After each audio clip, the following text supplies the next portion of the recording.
Naalala mo ba ang mga sinabi sa sasakyan kanina? Nagpapanggap na mahirap at mahina. Nagpapanggap na kawawa. Kailangan nating makuha si Ximashen, ang matigas na piraso na ito. Tama. Nagsara na ang negosyo natin ngayon. Maaari bang makabalik sa ganitong mansyon?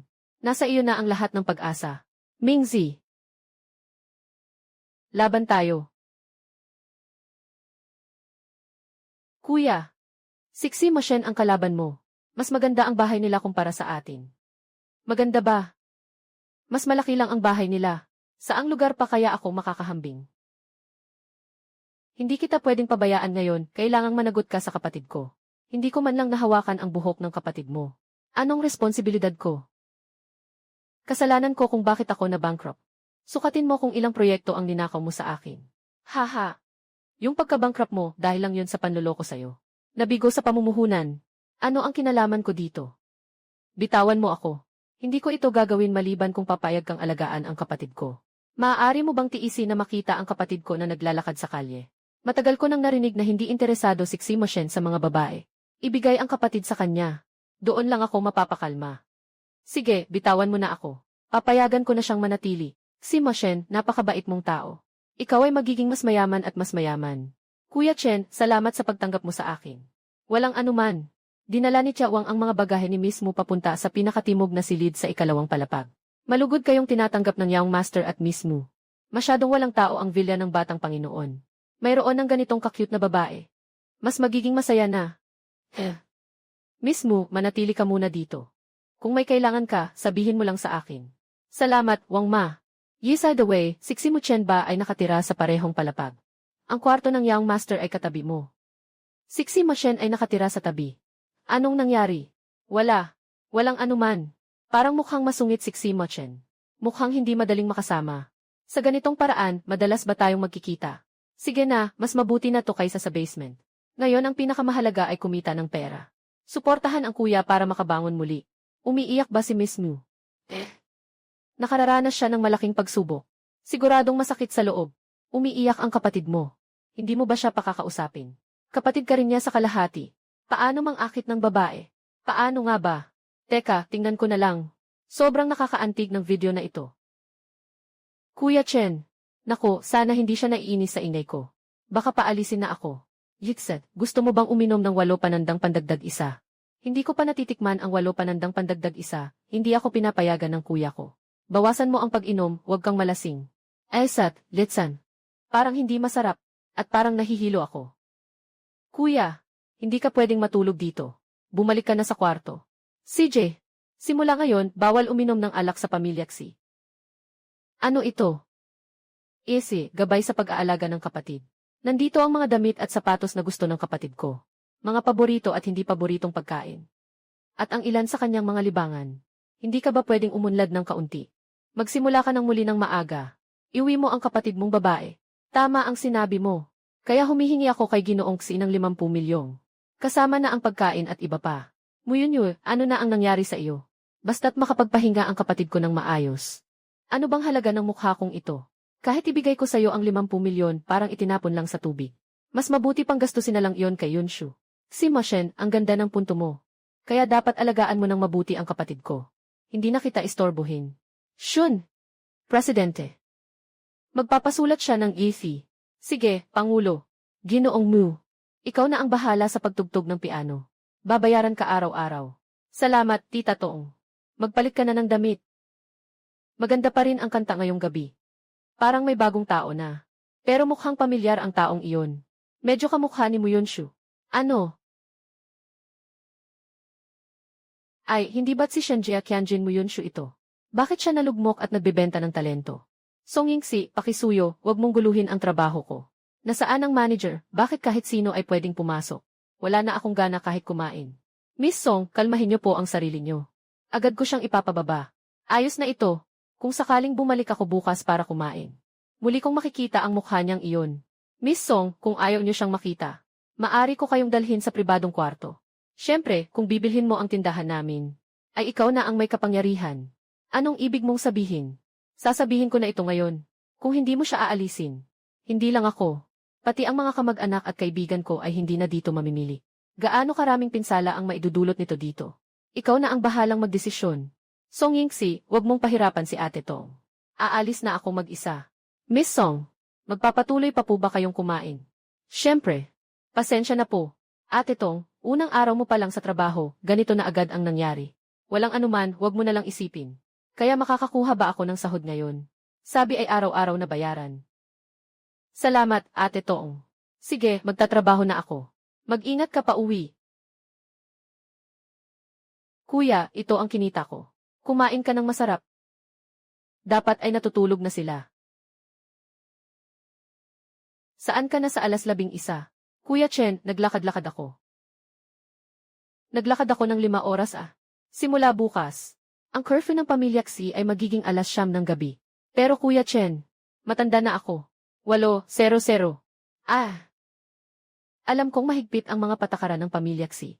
Pero bakit ako, napansamantalang nakikitira? Kailangan pang maapektuhan.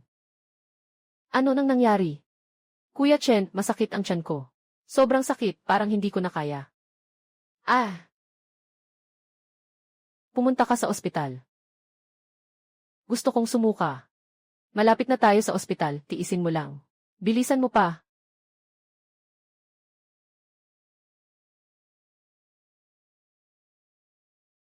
Dapat nasa labas si Genji. Mew, kumain siya ng hindi malinis.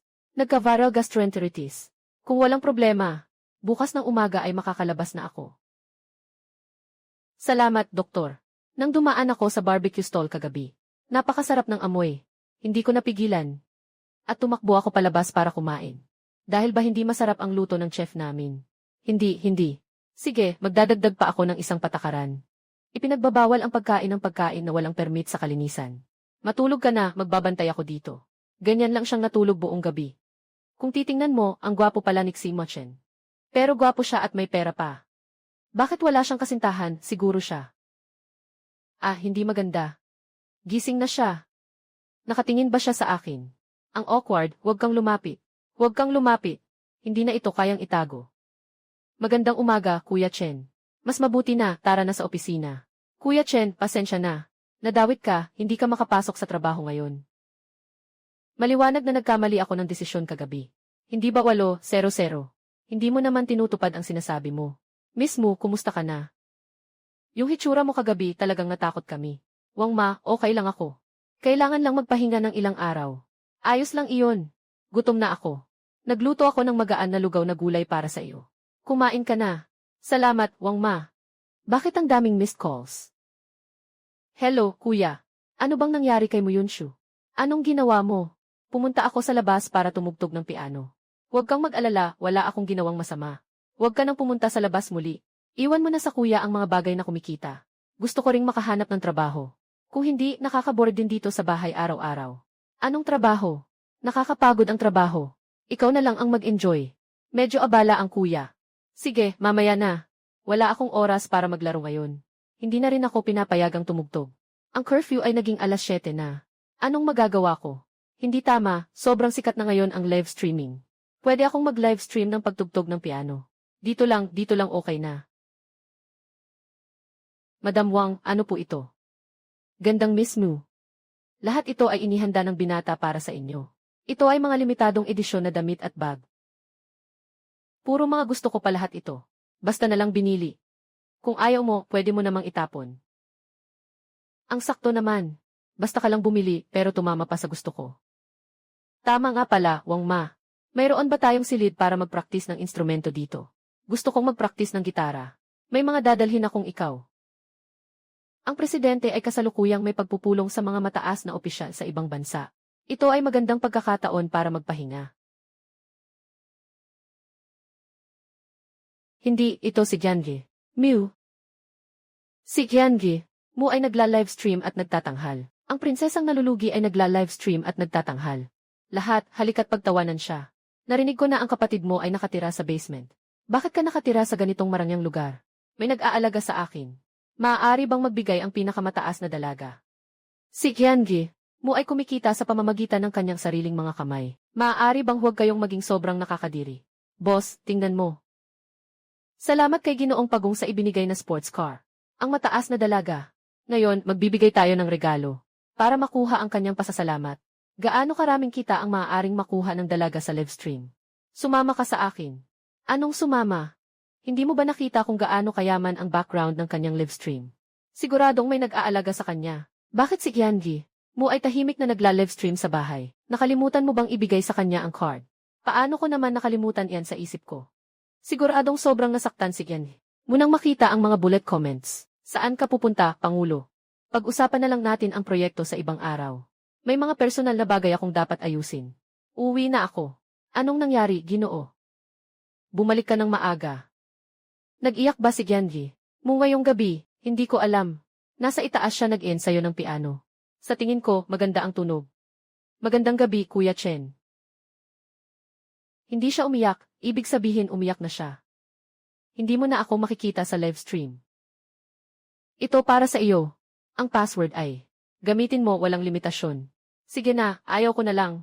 Kung masyado akong gumastos, hindi kayang bayaran ng kapatid ko. Sobrang antok na ako. Matutulog na ako, good night. Hindi kayang bayaran. Kasalanan ni Muyunyu. Dati sinasabi nilang ang bigas na panggatas sa kapatid na babae ay may kasamang tubo. Ngayon ay ayos na. Huwag mo nang kunin ang card ko. Kumusta, Yunshu? Ako si Jingshu, kapatid ni Muchen.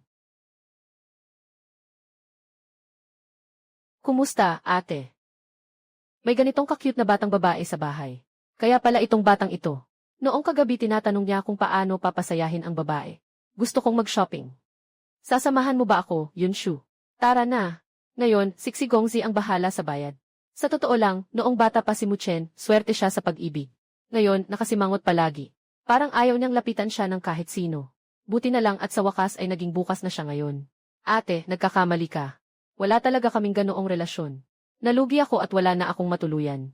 Pinilit lang ako ng kuya ko na tumira dito. Gets ko, hindi talaga. Kung hindi lang makapal ang mukha ng kuya ko. 3 beses na nag-aksaya ng oras. Hindi naman siya papayag na ako'y makituloy. Akala mo ba kahit sino ay pwedeng makituloy sa bahay niya? Sige na, An-an, malapit na matapos ang klase. Pupunta na ako para sunduin siya. Babalik ako mamaya para sabay tayong kumain. Pero may curfew ako ng alas 7. Huwag mag-alala, siya ang nag-imbita sa akin na dalhin ka para mag-enjoy. Nawala ang access control. Nasa sasakyan na po ang Pangulo, mismo, naghihintay na siya sa inyo. Maganda ba? Ito ang pinili ni Ate Jingshu para sa akin. Ay nako, halos nakalimutan ko. Sabi niya, pupunta siya para kunin ako at kumain. Ikaw ang kumuha sa akin. Tawagan mo na siya agad. Pupunta na tayo para makita siya. Ah, sige. Ang ganda. Magandang gabi, tito at tita. Hindi ako ang tita mo. Ang pangalan ko ay Muyunshu. Tawagin mo akong Tita Yunshu. Tita Yunshu. Ang ganda mo na at tumangkad ka pa. Tita, sa tingin mo ba gwapo ang tiyuhin ko? Siyempre, gwapo ang tiyuhin mo, objectively speaking. Mahilig ka ba sa gwapo? Mahilig ako. Kaya si Tita Yunshu ay mahilig sa tiyuhin ko, di ba? Naiwan akong natrap ng isang 4 na taong gulang na bata. Nangangako akong hindi ko siya tinuruan. Matagal na niyang gustong magkaroon ng isang maliit na tita sa asawa. Ang mga lalaki sa labas, maraming gwapo. Hindi makatarungan ang logic mo. Pero sa pananaw ko, pinakamagandang tito. Salamat at kamukha ko si nanay. Kung kamukha ko si tatay, mahihirapan na akong humanap ng girlfriend. Huwag mong sabihin yan sa harap ng tatay mo. Masasaktan siya. Kahit na hindi nakasalalay sa itsura ang tatay mo. Pero napakatalino niya. Ang tatay mo ay isang napakahusay na direktor. Hindi ko alam kung seryoso si Ximachen. Sa sinabi ni Chang'an kanina, huwag naman sanang dahil dito sa maliit na bagay. Naapektuhan ang aking plano sa pag-upa. Huwag mong seryosohin ang sinabi ni Muchen ngayon. Nangangako ako na wala akong anumang hindi naaangkop na iniisip tungkol sa iyo. Alam ko na. Baka masyado akong mukhang seryoso palagi. Kaya wala siyang naiisip tungkol sa akin. Kaya, mas mabuti ba kung ganito ang suot ko? Pumasok na ang 100,000 yuan sa alipay. Kuya, saan ka kumuha ng pera? Hindi ka naman siguro pinapalaki ng mayamang babae, di ba? Pero kuya, bakit ang halaga mo ay 10,000 lang? Sobrang kuripot naman ng mayamang babaeng iyon. Huwag na nating pag-usapan yan. Mag-usap tayo ng seryoso. Yung villa natin ay naibenta ngayon ng 350 milyon. Sakto na para mabayaran ang utang. 350 milyon. Sino kaya ang tanga na gustong gumastos ng ganitong kalaking pera para bilhin ang ating nabangkarot na villa? Medyo misteryoso ang bumibili. Sabi ng mga tao sa industriya, mukhang apelyido niya ay Xiao. May kilalang tao bang Xiao sa mga mayayamang tao? Hahaha, kalimutan na. Hindi na mahalaga. Bukas-bukas sasama kita kumain. Mag-celebrate tayo ng maayos. Kung lalabas ka bukas, mas maganda kung magpaalam ka muna kay Ximoshen. Kung sakaling huli ka ng uwi, baka baguhin pa niya ang oras ng pagpasok ko sa bahay. Bigla bang naposes si Ximoshen ng isang engkanto? Bakit biglang nagsuot ng ganitong sexy? Bakit hindi ka pa natutulog ng ganitong oras? Yung kapatid ko, inanyayahan akong kumain bukas ng gabi. Baka medyo mahuli akong makauwi. Hindi ka ba niya inanyayahan? Pupunta ka ba? Ikaw ang nag-imbita sa akin. Siyempre, pupunta ako. Sige, ipapadala ko sa'yo ang address mamaya. Pasensya na, kuya.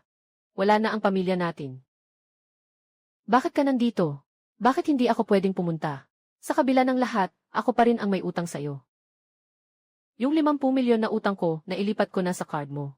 Ngayon, hindi ka na ang may utang sa akin. Okay, bro. Ako ang nagpasama kay Muchen na dumaan dito. Ayos lang iyon. Pero, si Muchen, bakit ka nakaputi sa isang barbecue restaurant? Anong arte mo? Hindi ka ba natatakot na madaganan ng mantika? Hindi, tama ba? Hindi mo naman ito sinuot para akitin ang kapatid kong babae, di ba? Walang anuman, akala mo ba gusto kita? Mahilig ako sa mga babae. Bumabala ako sa'yo. Huwag mong gamitin ang mukha mo para akitin ang kapatid ko. Babalik ako sa taas sa lalong madaling panahon. Pagdating ng panahon, kukunin ko siya. Kapatid, ibuhos mo ang alak. Samahan mo akong uminom. Mahina siya sa alak. Sasamahan kitang uminom. Hindi tama yan, kayong dalawa pala ay palihim na umiinom nang wala ako. Si Moshen, naglakas loob ka talagang painumin ng alak ang kapatid ko. Uminom lang siya ng kaunti noong masama ang pakiramdam niya. Huwag kang magkamali ng isip. Ayos lang yan, pero kapag nalaman kong pinainom mo ang kapatid ko, kahit multo ka pa, hindi kita patatahimikin. Tara, mga lalaki, mag-inom tayo. Ate, kumain ka ng marami. Muling magkikita ang mga kaklase ni Muyunshu, kailangan mong dumaan. Siya Uhwa, sobrang tindi nyo. Hindi mo ba nakita ang balita kahapon? Naibenta na ang villa ng pamilya mo. Siguradong umiiyak siya ngayon sa isang sulok. Halika na, Muyunshu. Kung walang matutuluyan, sama-sama tayong mag-ipon. Hindi na ako pupunta kung day ang sistema. Alam mo ba iyon? Wala akong pera kamakailan. Si Muyang ang magbabayad sa buong venue. Dating gwapo si Muyang. Bumalik na siya sa bansa. Sige, tiyak na pupunta ako para makikain. Masyadong tuwid si Muyunyu. Hindi ka naman magaling uminom. Si Sion, bigyan mo siya ng kwarto. CJ, boss. Hindi ako aalis, kaya ko pang uminom. Kuya Muchen, salamat sa pag-inom kasama ang kuya ko ngayong gabi. Salamat lang sa salita. Anong pang maibabalik ko pa sa utang na loob? Ang 10,000 yuan na ibinigay ni kuya ay ang buong ari-arian ko. At si Moshen, hindi niya kailangang mag-alala tungkol sa pera. Parang sumasagi ang kanyang mukha sa gilid, hindi maalis ang tingin. Hindi kaya gusto niyang halikan ako. Kagabi, nagkukunwaring malinis at walang pakialam sa harap ni kuya. Hinahamon si kuya na magtrabaho para mapunta siya dito. Ngayon, dahil sa kalasingan, gusto na niyang magwalang hiya. Umuwi ka at gumawa ka sa akin ng isang baso ng tubig na may pulot. Para sa pag-alis ng kalasingan. Ito ang sasakyan. Matapos niyang sabihin iyon, hindi siya umalis, nakapikit ako at humihinga sa aking leg. Parang may pinapakalma. Iniiwan ako dito sa aking kaaway. Kung talagang may nararamdaman siya para sa akin. Napakadelikado na iyon. Hindi ito si Muchen. Para siyang isang lalaking soro. Kung hindi siya nangako sa harap ng kuya ko ngayong gabi, na malinis sila, siguradong mapapahamak ako dahil sa kanya. Napakahirap ng ganitong postura. Kung gagamitin niya ang ganda niya para makuha ako, malamang magpapatalo ako. Maliit na sulyap lang. Maganda ba, hindi naman siguro labag sa batas. Siguradong hindi. Nasaan ang honey? Nasaan ang electric kettle? Hinahanap ni Miss Mu kung ano. Hinahanap ang honey, Miss Mu, anong gagawin niya dito? Magpapaligo ng honey. Gusto ng binatang anak niyo na inumin ito. Mag-init ng 40 degree na tubig na may honey at haluin ng maayos. Mukhang hindi naman mahirap gawin. Miss Mu, bakit hindi mo subukan ang isang lago? Hindi pwede, para ito kay Ximoshen. Virgo siya. Si Wang Ma ay may matinding obsesyon sa kalinisan. Ayaw niya ng mga bagay na nahawakan ng iba. Basta't kung malasing siya, malamang hindi na niya ito matitikman. Basta, hindi pa nainom ng tatay ko at kapatid ko. Yung tubig na pinakuluan ko mismo. Ximoshen, dapat masaya ka na. Nakatulog na ang Virgo. Kaya kayang tiisin ang amoy ng inihaw at alak. Na hindi naliligo bago matulog. Hindi ko masabi sa iba. Si Ximoshen ay hindi maaaring. Natulog na ba si Kuya Chen? Kung natutulog nga, bukas, kailangan kong ipagawa kay Nanay Wang ng patunay. Hindi pwedeng sayangin ang tubig na ito. Mas mabuti pang inumin ko na lang ito. Akala ko natutulog ka, ayaw kong masayang, huwag kang mag-alala, hindi ko talaga hinawakan ang labi ko. Maaari ba akong makakita ng ganitong eksena? Sobrang malamig na Diyos ng mga lalaki na may restriksyon sa pagnanasa. Kung ayaw mo sa akin, pwede kang magbabad ulit. Hindi naman ito makatwiran. Ang kuya ko ay isang napakagwapong tao. Noon, araw-araw ko siyang tinitingnan pero wala akong ganitong reaksyon. Siksi Moshen, ang kanyang malamig at kaakit-akit na anyo ay talagang nakakabaliw. Salamat, napaka-sweet. Iyan ang iyong pulot. Sige, dadalhin ko ito para hugasan. Ilagay mo na lang dito, bukas may katulong na mag-aayos. Matagal na akong naghihintay sa labas. Kakababa ko lang mula sa paligo, hindi ko narinig. Hindi mo na kailangang lumapit ng ganito para magpaliwanag. Kuya Chen, baka medyo mahuli ako bukas ng gabi, okay lang ba? Okay lang ba, may reunion kasi kami ng mga kaklase. Bumalik na sa bansa ang best friend ko na si Bujaya Oyu. Sasama ako sa kanya para maglibang. Tinitiyak kong darating ako ng alas 10, hindi ng alas 9. Pagtitipon ng mga kaklase. Mukhang kakabalik lang ng batang iyon mula sa ibang bansa. Kaklase din siya. Nagustuhan niya si Muyang. Siksing si Feng ang maghahatid sa iyo. Hayaan mo siyang nandyan. Kailangan nandito ka sa bahay ng eksaktong alas 10 ng gabi bukas. Kung hindi, ikaw ang may kasalanan. Gawin mo na lang na alas 6 ng gabi ang curfew. Pakiusap, maging tao ka na, Salmuchen. Salchen, kuya. Ang bilis mong tumakbo, hindi ko na kaya siyang mahuli. Sa sasakyan, palagi kang pasasalamat. Ngayon, bigla kang naging walang puso. Walang konsensya na maliit na mandaraya. Ah, naku. Magandang umaga, Xiao Jiao. Aba, alas 1:00 na, miss. Talagang mahilig kang matulog. Nakakainis ka. Ang malapit sa tubig ay unang makakakuha ng buwan. Hindi mo man lang sinamantala. Huwag mong sabihing nag-scroll ka ng mga toxic na motivational quotes at natiti ka na. Ayos lang. Ang utang na ito ay kailangang bayaran ng kuya ko. Kailangan kong isuot ang palda na ito. Kung hindi, sayang naman. Mukhang medyo plain. Pero ang mga alahas na inihanda ni Ximoshen ay hindi pwedeng galawin. Ibalik ito sa dati kapag umalis na. Makakatulong ito para mabawasan ang utang ng kuya. Saka, ako'y likas na maganda. Maganda rin ito. Talagang maganda ang kapatid kong babae. Lalabas kami para mag-enjoy, si Muyunshu. Reunion ng mga kaklase. Masaya siyang naglalaro kasama si Jiao Jiao. Mukhang nagising na siya mula sa pagkakaalkohol. E dyan na ako nakaramdam ng kaba. Yung maliit na baywang ni Jiao Jiao na parang isang sulyap lang. Hindi na nakahawak si Xizong. Hindi pa niya nakitang kahit isang top model. Magugutom muna, kakain na. Yung suot mong damit. Maganda ba? Kumain ka ng kaunti ngayong tanghali. Pupunta tayo mamaya kay Muyang. Ang suot mo ngayon ay napakamahinahon. Bilang isang babae, hindi ko maalis ang tingin ko. Noong una, kinilala kang pinakamagandang babae sa paaralan. Ang ganda mo ay tiyak na isang objetibong katotohanan. Maganda ka rin ah. Pareho tayong mga diwata. Ang maliit na bibig ng aking mahal ay, syempre, matamis. Ang kwintas na ito ay gawa sa mataas na kalidad na perlas mula sa dagat. Kaya bumili ako kasi gusto ko. Masyado itong mahalaga. Sabi ko na ako ang magbabayad. Sige na. Kaya sa susunod, kailangan kong makahanap ng magandang bagay para sa kanya. Kung si Muyang ang magmamana ng negosyo, bilyonaryo siya. Sino ang dapat piliin bilang asawa ng kaibigan, si Ximoshen o si Muyang? Bakit ako naguguluhan? Dapat si Xiaoshu ang nag-aalala. Sobrang pagod na ako. Masyado pang maaga para sa gabi. Mag-book ng kwarto para makapagpahinga at ma-adjust sa oras. Muyunshu, hindi ka naman siguro pinapabayaan ng ibang tao, di ba? Ang mga balitang ito ay talagang hindi ko kayang tingnan. Atake sa puso. Yuyu, kailangan talagang magpakitang gilas. Halika, ate, lagyan kita ng lipstick. Ang nilagay ko ay light makeup. Babe, umupo ka dito. Bumalik ako kasi natatakot akong mabuli ka. Matagal na tayong hindi nagkita, Xiaoshu. Kamusta ka na? Sa alaala, si Muyang ay isang binatilyo na nakaputi at naglalaro ng basketball. Ngayon, may suot na walang frame na salamin. Nakaitim na polo at slacks. Ang balat ay naging kayumanggi na. Nabawasan ang kabataan. Mas naging matatag ang pakiramdam ng presyon. Matagal na tayong hindi nagkita, ayos lang. Hindi ko alam ang tungkol sa pamilya mo noon. Kung alam ko sana, baka naisalba pa ito. Xiaoshu, dapat ay nakipag-ugnayan ka sa akin. Lahat tayo ay magkakaklase. Kung may problema, huwag mag-atubiling magsalita. Sa totoo lang, sinubukan ko na ang makakaya ko. Nabenta na ng kumpanya. Nabayaran na ang bahay. Nawala na ang utang. Humihingi ng pautang. Hindi. Ang gusto ko lang ay makabangon kaagad, kuya. Para makauwi ako at magpatuloy bilang isang tamad na prinsesa. Salamat kay Ginoong mo sa sponsorship ngayong gabi. Mok Mozong. Muyunshu, talagang nakakahiya ka. Ilabas mo ang cellphone. Ipakita mo ang EHT code. Bibigyan kita, pero naubusan ng baterya ang cellphone ng pamilya ko. Ipadala mo sa akin para makuha ko ang 200. Song Yixi, ikaw na isang ginang, magbibigay ka lang ng 200. Nanonood ka ba ng palabas ng unggoy? Sino sa inyo ang makakapaggaranti na hindi magpapasara ang kumpanyang ito habang buhay? Ako ang pangunahing bida dito. Huwag na kayong magkalat pa, baka magalit ako. Maglalakad lang ako sa banyo. Yun lang. Itong batang ito sa grupo ang nagsabing gagamitin niya ang isang bahay para alagaan ako. Ang sama ng loob. Paalam muna. Nangangarap. Ano na ang naging desisyon sa mungkahi sa grupo? Bakit kailangan pang magpakamataas ganito na ang kalagayan? Kung gusto mong makabangon ang kuya mo, kailangan mo ng puhunan, hindi ba?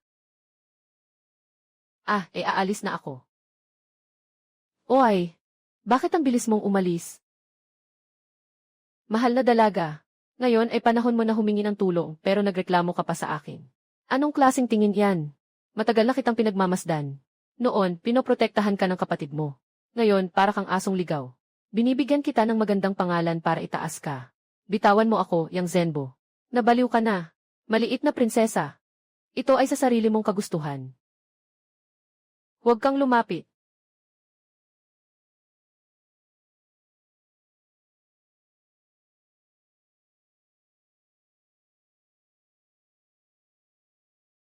May tao. Gusto kitang patayin. Kuya Chen, Kuya Chen. Mabait. Nandito ako, huwag kang matakot. Hinuli ni Si Feng ang tao. Kinuha ni Shun ang kisses. Sawa na sa buhay, pati si Miss Lin ay tinatangka mong saktan. Ikaw ang taong ito.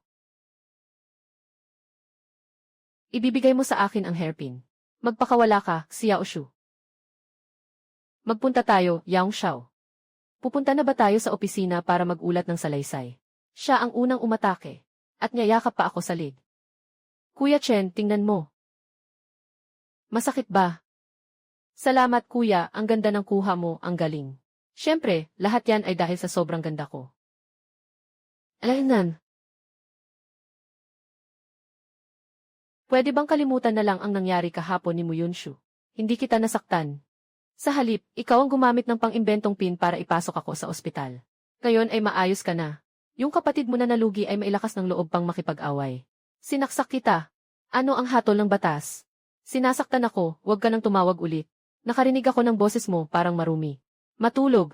Bukas, kailangan kong maging personal na katulong ni Xi Mochen. Pero ano nga ba ang ginagawa ng personal na katulong? Wala, hintayin na lang ang utos ng boss.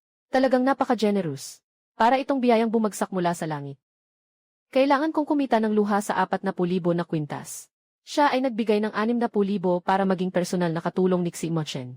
Tiyak na ito ang pinakamatalinong desisyon na ginawa ko sa aking buhay. Narito ang pahingahan ng Pangulo. Wow, ito na ba ang sinasabi nilang trono ng Pangulo? Talagang may kakaibang panlasa si Gen. Mew, ay wala. Ayan, Gil. Wag mo akong tingnan ng ganyan. Hindi ito maganda. Ano bang iniisip mo? Gusto ko lang magtanong. Kanino ba ibibigay ni Xi Mochen ang kwintas na pinapabili niya sa akin? Hindi ko talaga alam yan. Wala naman siyang malapit na kaibigang babae sa paligid niya.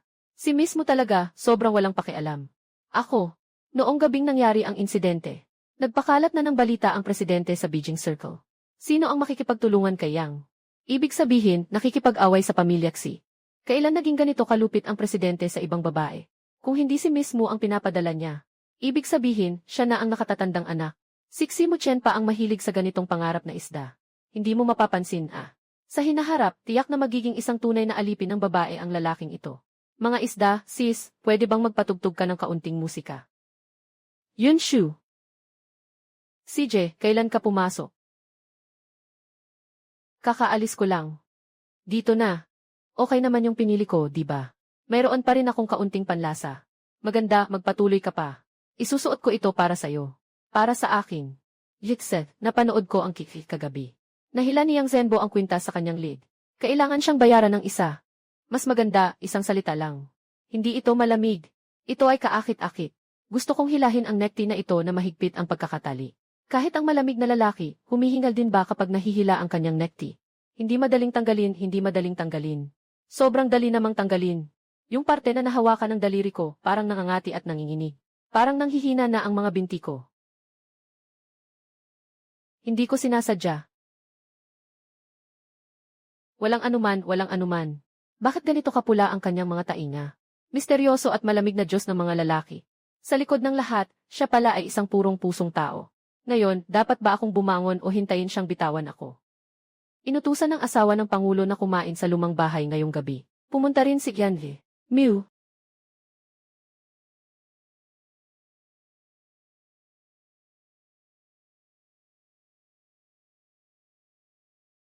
Kung ayaw mong pumunta, hindi ka kailangang pumunta.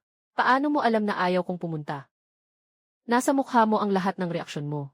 Salamat, Kuya Xi, ang galing mo sa pag-intindi sa puso ng babae. Bakit single ka pa rin? Mayaman, gwapo at magandang katawan ka. Gaano ba kataas ang pamantayan mo sa pagpili ng kapareha? Hindi naman mataas. Bakit mo gustong malaman? Curious lang. Kuryoso lang.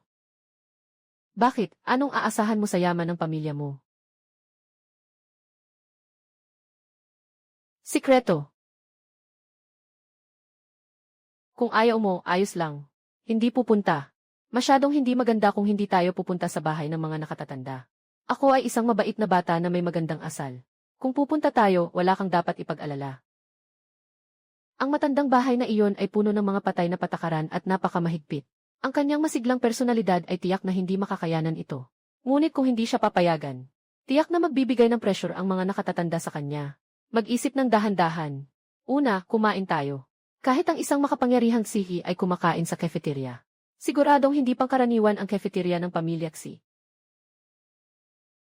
Ang ganang kumain ni Gianyi mo ay talagang maganda. Kung gusto mo, araw-araw kang makakasama ng Pangulo sa pagkain. Napakabuti. Sa susunod, may kasama na akong Gianyi mo sa pagkain. Makakapag-restaurant na ako. Sino ang makakatagal sa pagkain sa cafeteria araw-araw? Okay naman ang lasa. Dito ka na. Si Kuya Xi, personal na katulong. Kasama na ba ang pagtulog? Iba ang presyo niyan.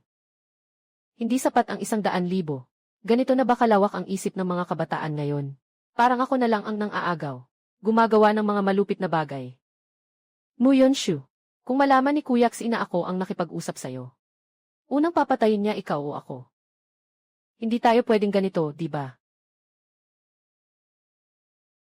Gusto ko lang sanang ipasok ka para magpahinga.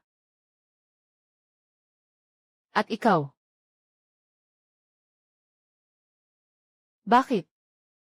Gusto mong imbitahan ako na sumama. Pasensya na, ang iniisip ko ay marumi. Pinaghihinalaan ko ang mabuting intensyon mo dahil sa sarili kong pag-iisip. Napakabuti mo, matuwid at walang kinikilingan. Isipin mo na lang na parang ako'y umutot kanina. Tapos na. Nasira na ang imahe ko sa kanya bilang isang inosenteng bata. Hindi sapat ang 10,000. Pero kung milyon o 10 milyon pwede na. Huwag mong saktan ang sarili mo dahil lang sa pera. Kung kulang ka sa pera, maaari mo akong lapitan. Noong nakaraan, ibinigay ko sa kanya ang black card pero ayaw na ayaw niya. Kailangan kong maghanap ng ibang paraan para maging assistant siya. Ayaw kong magbigay ng masyadong mataas na sahod. Natatakot akong magduda siya. Ano bang iniisip ng batang ito? Hindi ako ganung tao. Kung sakaling mahilig ako sa pera, kahapon ay hindi na dapat siyang Zenbo. Kaya ang ibig sabihin niya ay hindi kayang gawin niyang Zenbo. Kaya ko. Sa kabuuan, dapat malaman ng mga babae na protektahan ang sarili. Bago magpakasal, hanggang kamay lang ang dapat hawakan. Ipinagkatiwala ka sa akin ng kuya mo. Ang iyong magiging kasintahan ay dapat dumaan sa akin bago matulog. Nagising mula sa siesta. Ang pakiramdam ng pagiging iniwan ng buong mundo ay talagang nakakamatay. Hay, ang presidente ay nakikipagkita sa kliyente. Sa gabi, siya ay nag-iisa na bumalik sa lumang bahay, kaya't ako ay maayos. Mag-aayos ng sasakyan para ihatid ka pabalik sa mansyon. Salamat! Nakakatulog ka ba ng maayos? Natutulog ako mag-isa. Huwag kang mag-isip ng kung ano-ano. Naiintindihan ko. Sa totoo lang, yung nasa bahay namin ay isang malamig at mapigil na buhay na hari ng impyerno. Noon ay kaya niyang magpigil at magtiis bago ikasal. Wala kang karapatang intindihin. Ayaw ko nang palaisipan na walang sagot. Nalaman ko na tanggap niya ng diretso ang keycard ng kwarto. Para lang sa pagtira ng kuya niya. Pagdating, ano pang dadalhin mo? Mabilis. Ngayon, ubos na ubos ang pera. Walang pakialam kung ano ang ibigay. Tanggapin muna, saka na ang usapan. Malamang hindi ito para sa mga mayayaman. Noong araw na ibinigay kay Yunshu, nabasag ang kwintas ni Yanhi. Munang mga masasamang tao, dapat itong bayaran. 0000. Lalo na't nangyari ang aksidente sa sariling hotel. Mayroon akong hindi maiiwasang responsibilidad. Basta't nandito si Muyunyu. Kapag bumisita si Yunshu sa kanya, palagi tayong magkakaroon ng pagkakataong magkita. Nagbigay pa ng suwite at mamahaling kwintas. Talagang may ibang intensyon ang batang ito. Siksiyaw mo, sobrang perfect ng kondisyon. Mayaman ang pamilya. Kung magiging bayaw ko siya, ang saya sana. Yung mga nakatatanda sa lumang bahay, sobrang kontrolin, nakakainis. Wala pang usapan tungkol sa kasal. Pero nagsimula ng pigilan at hadlangan. Hindi pa ako natutulog. Naghihintay ako sa'yo. Anong gagawin ko? Ang lakas ng pakiramdam ng pagkapuot. Palagi na lang ginagawang malamig ang aircon para manakot. Sino bang babae ang tatanggap niyan? Gusto ko sanang itanong, kailangan ko bang maghanda na lumipat na? Pwede naman akong tumuloy sa hotel at doon tumira kasama ang kuya ko. Ayokong gawing mahirap ang buhay mo. Nalaman ko na ang hindi mapakali niya ay dahil sa alalahanin sa lumang bahay. Yung hangin doon ay para sa kanya. Itong mansyon ay aking teritoryo. Walang sinuman ang makakapagpaalis sa kanya. Bakit ka umatras? Lumakad ka pa, sulong. Kung hindi ako umatras, hindi ba ako tatama sa iyo? Walang masama kung tumama sa akin. Tandaan mo, ako lang ang may karapatang paalisin ka. Sinasalungat ko ang sinasabi ng iba. Hindi ako magsasalita. Wala kang kailangang puntahan. Isa't, susundin kita. Bakit bigla niyang hinawakan ang ulo ko? Parang si kuya lang talaga siya. Tila nga itinuturing lang akong kapatid. Ayoko talagang mag-ehersisyo ng tumatakbo, napaka-boring. Pero pwede akong manood kay Ximashen na nagbubuhat. Sino ang nagsabing siya ay malamig at tahimik? Mukhang napakaastig at may magandang katawan naman siya. Hindi ba't mas maganda siya kaysa kay Nantean? Halika, mag-ehersisyo. Pwede bang hawakan ito? Alaynan. Lumakas ang loob. Hindi ka na natatakot sa akin. Kamusta? Ayos lang. Ang pamamahala ng katawan ng isang boss ay talagang kahanga-hanga. Sasali rin ako sa pagtakbo. Kapatid, kailan ka muling babangon? Ibalik mo ang buhay prinsesa ko. Wala pa. Pumunta ka bumili ng insurance.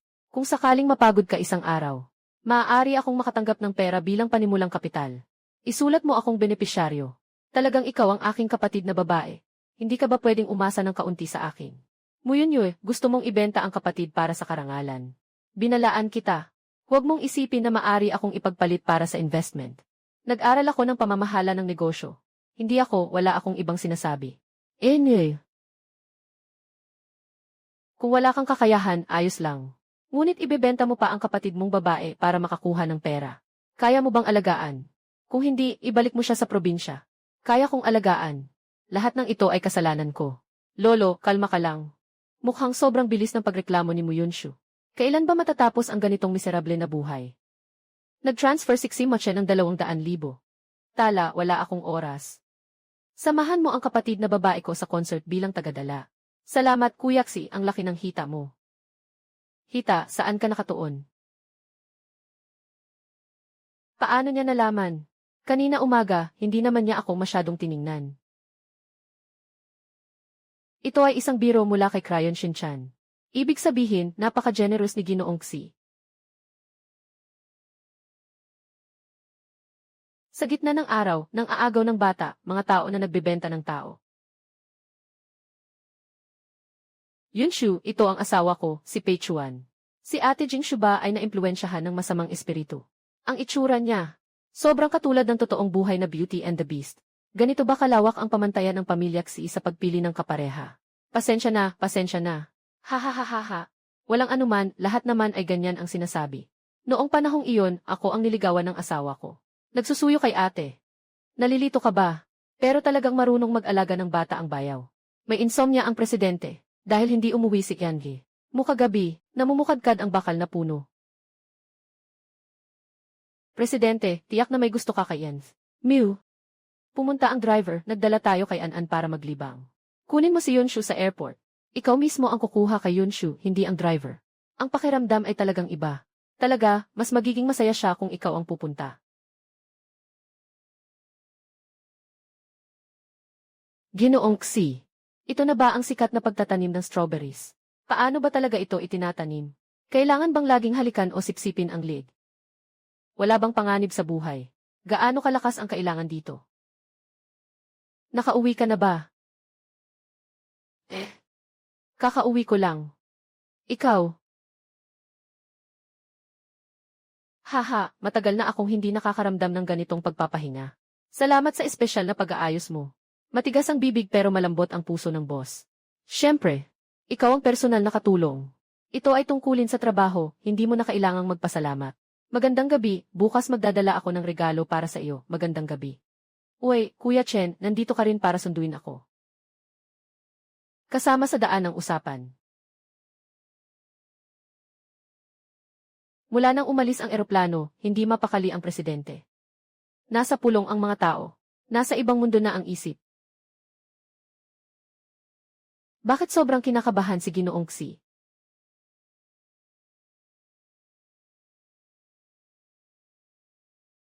Anong gusto mong kainin mamaya? Susunod ako sa plano ni Kuya Chen. Sabi ay sorpresa ito. Walang saya kung ilalabas na ngayon. Sige na, parang dahilan na rin ito para kumain. Ginoong Xi, Miss Mew.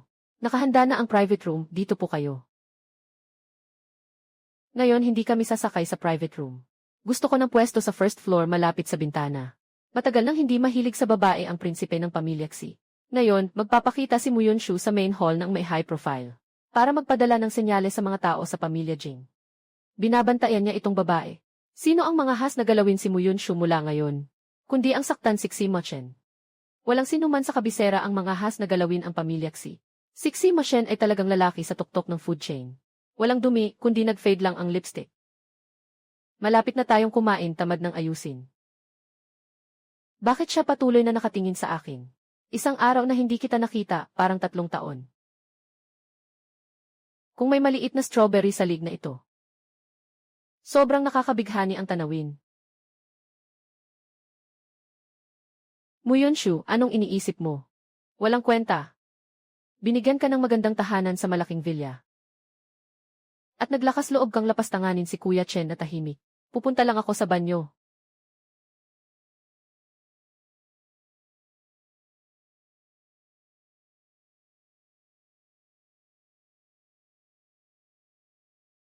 Tatlo. Sumama ka kay Xi Mochen. Ano bang sinasabi mo? Hindi mo ba alam kung gaano kahalaga ng pamilya Xi sa estado? Ito rin ay hindi mo alam. Hindi mo ba narinig ang tungkol sa pagtakas ng panganay na babae ng pamilya Xi? Nagsara na ang negosyo nyo. Hinding-hindi papayag ang mga nakatatanda sa pamilya Xi. Si Xi Mochen ay naglalaro lamang sa iyo. Alam mo ba kung ano nangyari sa huling ng abala sa akin? Alam mo ba kung ano na ang nangyari sa kanya ngayon? Hindi ba't malapit nang mawala ng negosyo si Yang Zhenbo? Ngayon, ikaw ay wala lang sa kanya, isang bagong karanasan lang. Mga lalaki kapag nasa taas, kayang gawin ang lahat. Hindi, wag mong itaas ang sarili mo ng ganyan. Hindi ka man lang kasing halaga ng isang hibla ng kanyang buhok. Huwag kang magpanggap na malalim sa harap ko. Kaya't mula simula hanggang wakas, niloloko mo ako. Pinadama ko lang sa'yo kung ano ang pakiramdam ng maloko. Kamusta? Masarap ba ang pakiramdam? Pasensya na, Kuya Chen. Ginamit ko ang pangalan mo para hadlangan ang mga masamang pagkakataon. Muyon Shu. Magsisisi ka rin balang araw. Sa isang taong katulad ni Xi Mochen, kahit na walang mangyari, hindi ka naman talo, di ba? Kahit na hindi ko pa nga siya nakakausap.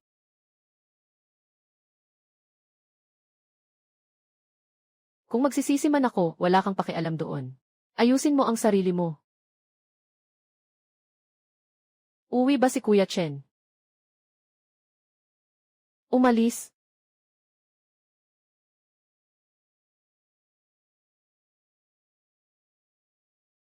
Yung regalong sinabi ko kanina. Ay, hindi ko na kaya. Magpapasok lang muna ako sa banyo. Ginoong Chen, good night. Nakalimutan niya, sigurado, nakalimutan niya. Hindi niya talaga binili.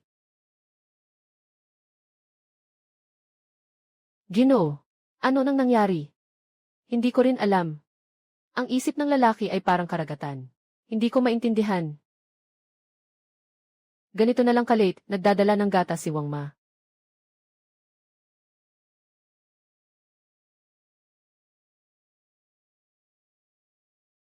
Hindi mo ba sinabing may ibibigay ka sa akin?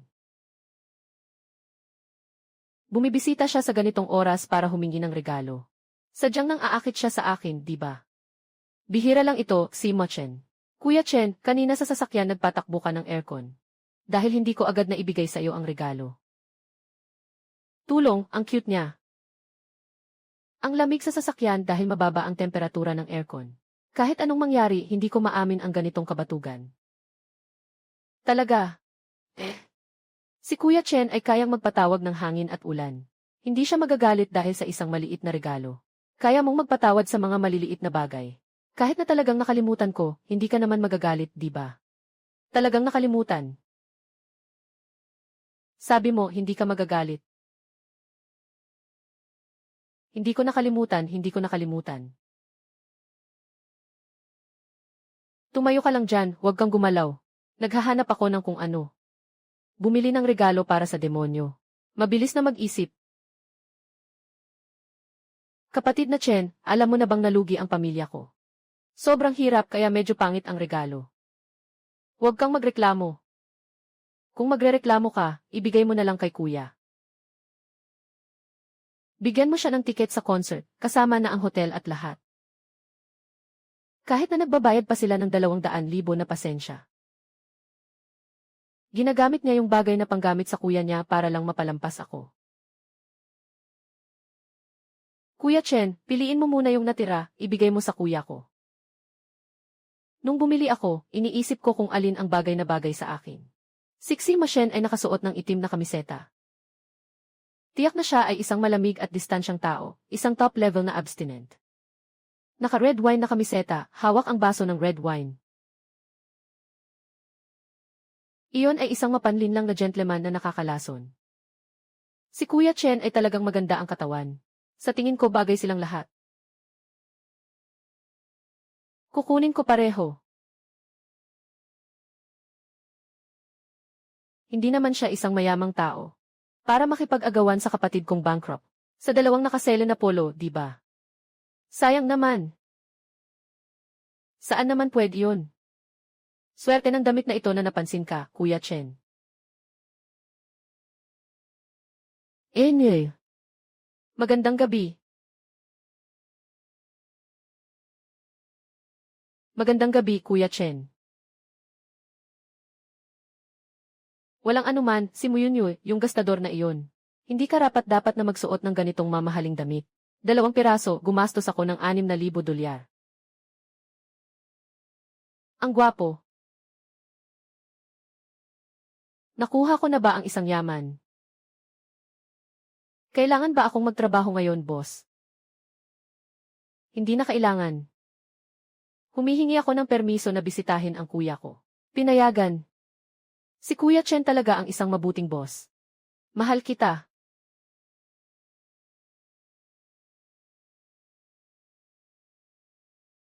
Anong sinabi niya kanina? Hindi iyon ang ibig sabihin. Pero paano mo maaring basta-basta sabihin ang mga salitang iyon?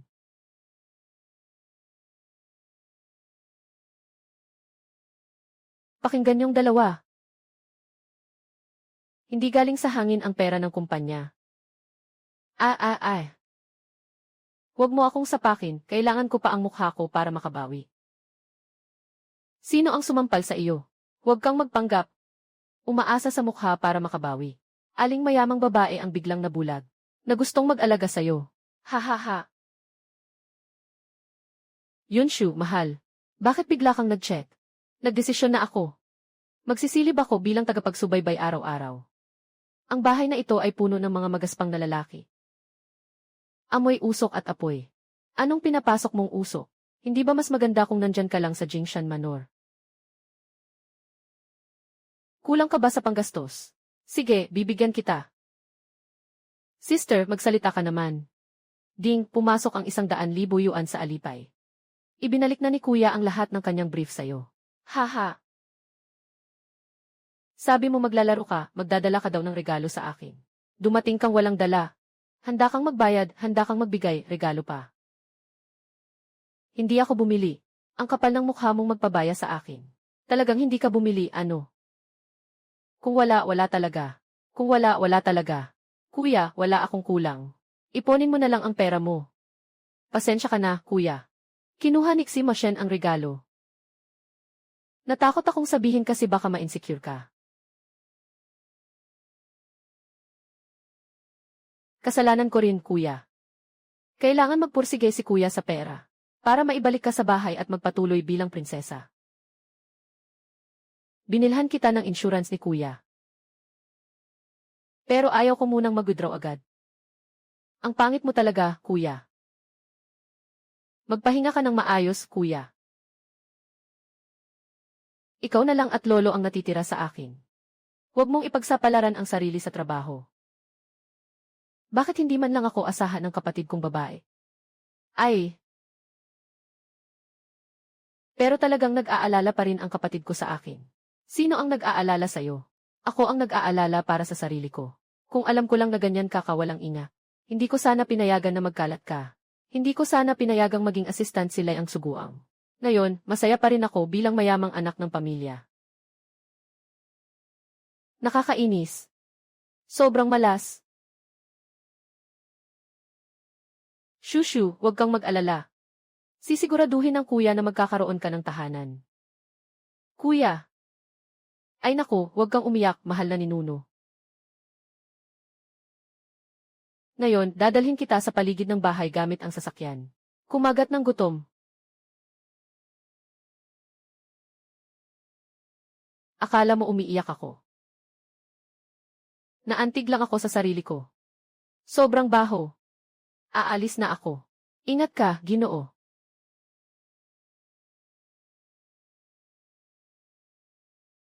Yung 200,000 na hiniram kay Gaoliday. Kumita yan si Pabibo sa sarili niya.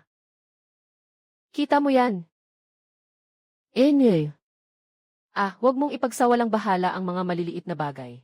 Bumangon na ako mula sa pagkakabagsak. Naniniwala ako na magiging mabilis ang kita mo. Umaasa akong maungusan ka sa bilis ng pagkalugi mo. Walang laman. Ganda. Ay. Ang bilis ng pag-ikot ng kapalaran ay mahirap pa ring maabot.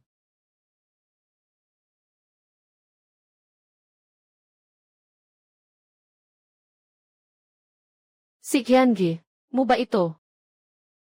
Ayangi, mo, may paanyaya ang aking amo. Sino ba talaga ang bumili ng bahay na ito sa auction? Napaka-misteryoso ng mamimili na ito. Kahit ako, hindi ko pa siya nakita. Wala na si Jing sa bahay. Ayangi, Mew, punasan mo ang luha mo. Sinabi ng Ginoo. Napanatilihin ang lahat ng kagamitan sa bahay. Hindi ito ginalaw. Malapit na ang oras ng pagkain. Manatili ka at kumain. Hindi.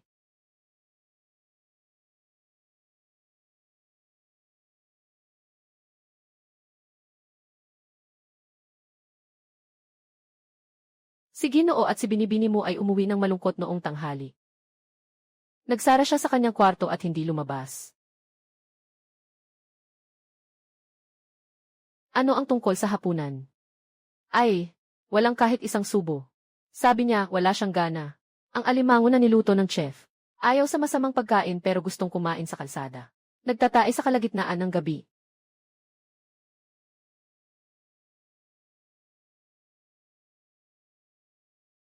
Yunshu, pumasok na ako.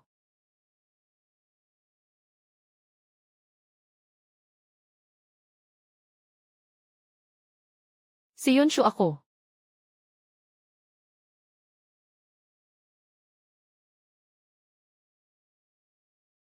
Anong nangyari? Kuya Chen.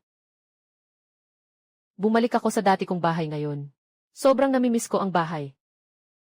Kuya Chen, wala na akong bahay. Kaya naging bahay ng iba na. Pagod ka na ba sa pag-iyak? Pumunta tayo sa baba kumain ng konti. Sumunod ka.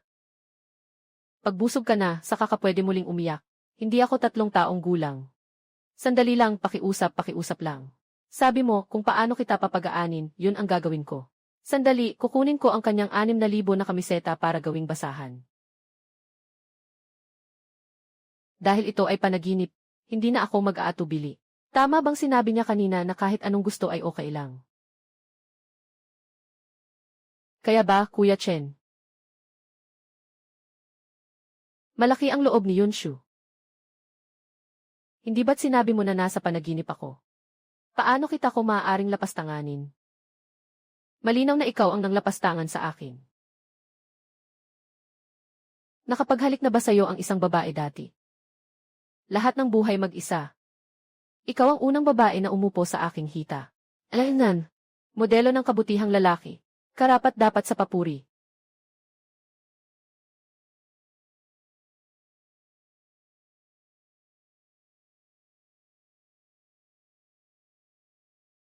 Kiss sa liig.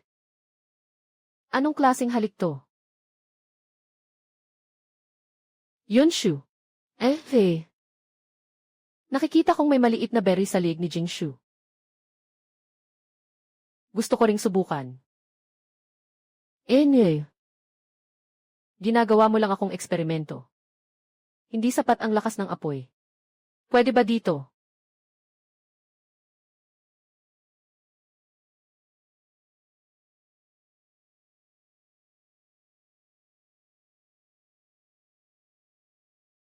Bigyan kita ng selyo.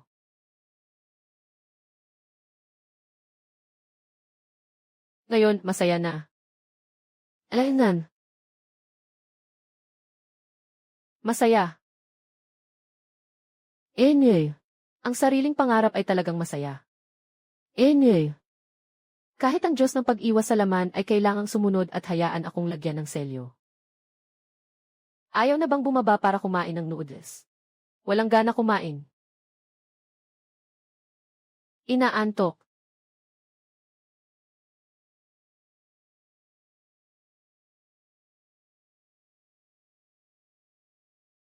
Nakapagpatahan na ba ang binata? Malapit nang maging malambot ang noodles. Natulog na siya. Paano ka hindi kakain? Hindi ka mamamatay sa isang gutom.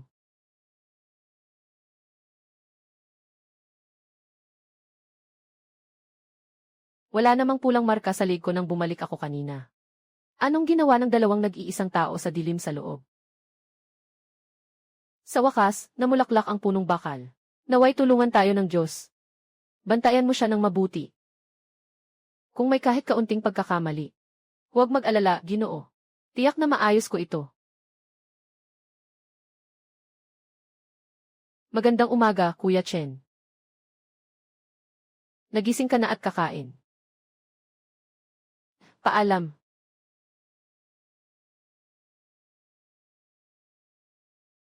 Iyan ay tiyak na marka ng halik. Saan ba siya nagpunta kagabi para makipag-ugnayan? Sino bang walang muwang na aswang? May lakas ng loob na mag-iwan ng marka sa kanyang leg. Ang mahalaga ay hindi nakaiwas si Shen, ang buhay na dyablo. Walang kasiguraduhan ang iyong kadalisayan, Kuya Chen.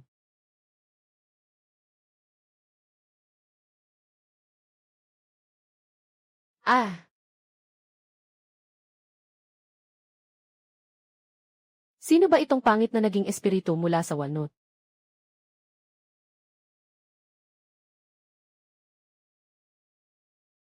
Si Ginoong mo ay nagbigay ng mahigpit na utos bago umalis. Kailangan mong maglagay ng gamot sa iyong mga mata. Mabuti na lang at may konsensya siya. Isa siyang mabangis na aso. Hindi siya maingat na mabuting boss. Pero may mga halik sa kanyang leg. May appointment ka pa para sa ISPA. Darating na ang teknisyan. Maganda ang serbisyo. Pero may mga halik siya. Si Wang Machenjej ba ay mailihim na relasyon? Sa likod ng pamilya. Wang Ma, hindi mo ba alam? Mukhang hindi mo alam, Imeth. Mew.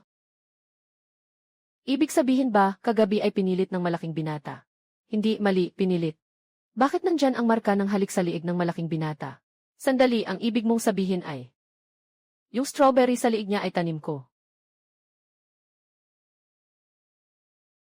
Ang gwapo ni Muyang, ha? Hindi niya makuha si Mu Chen. Kung makuha man niya si Chen, ayos na rin. Bumagsak na ang negosyo namin. Kaya wala na akong karapatang pumili. Kakauwi mo lang sa bansa. Dahil sa jet lag. Hey, baby. Ngayon sa abroad, araw pa, hindi ako pagod. Matutulog lang ako agad. Parang si Mu Xiao ay nagiging mata sa malayo. Kahit nasa ibaba pa lang tayo, nakikita na niya. Gusto lang namin sanang tanungin kayo. Kumusta ba si Yu? Komportable ba siya sa hotel? Mabuti naman ang tinutuluyan niya.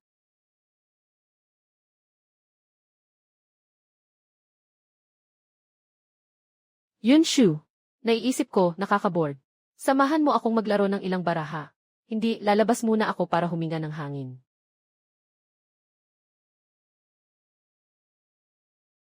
Ah,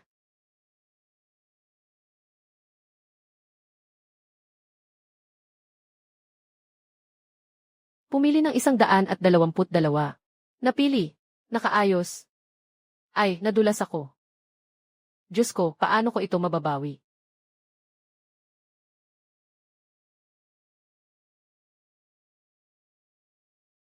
Hi, Kuya Chen.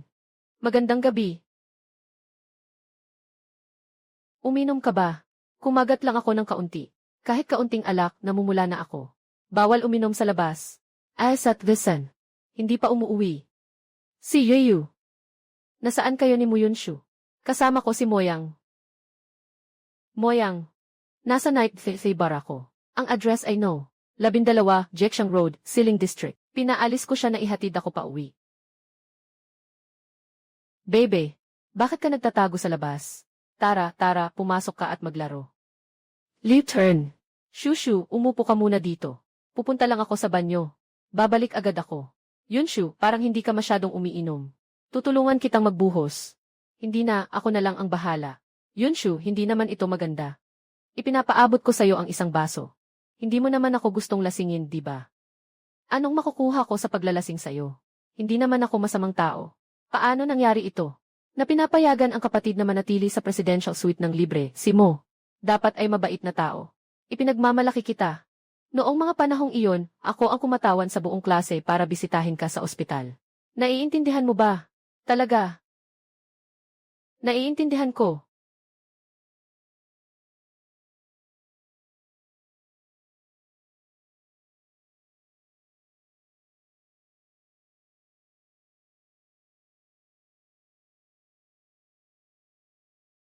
Uwi na. Kuya Chen, kung kilala mo pa ako, sumama ka sa akin. Ginoong Xi. Napaka-strong ng aura ni Xi Mo Chen. Yunshu, aalis na ako. Mr. Mo, mura na kay Xi Mo Chen. Kakatapos ko lang maglagay ng magandang bagay sa inumin ni Yen. Mew. Hihi. Anong sinabi mo? Sino ang nagbigay sa'yo ng karapatan na gumawa ng desisyon? Umalis ka. Huwag ka nang bumalik sa mga susunod kong pagtitipon.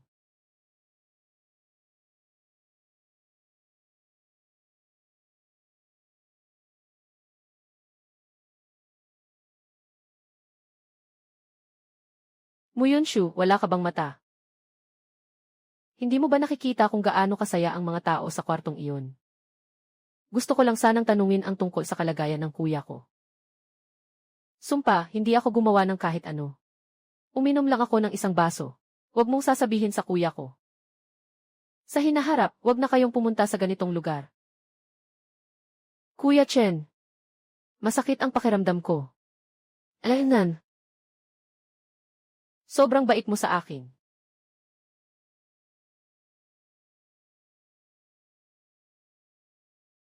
Nahihilo na ako. Uwi ka na, uminom ng honey water. Alainan.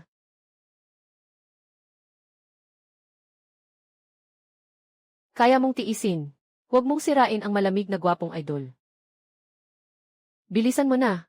May problema ba yung inumin ni Kuya Chen? Hindi comfortable. Lumayo ka sa akin. Natatakot akong hindi makontrol. Hindi pwede.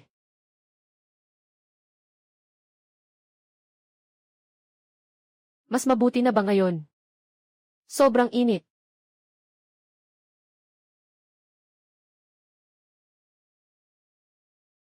Gusto mo bang halikan? Hindi ko kaya.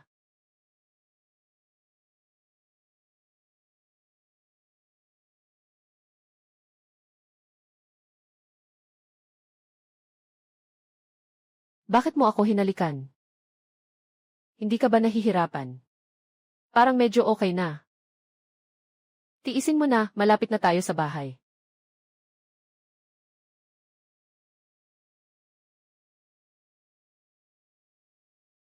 Ang lamig. Magbabad ka lang ng kaunti at okay na.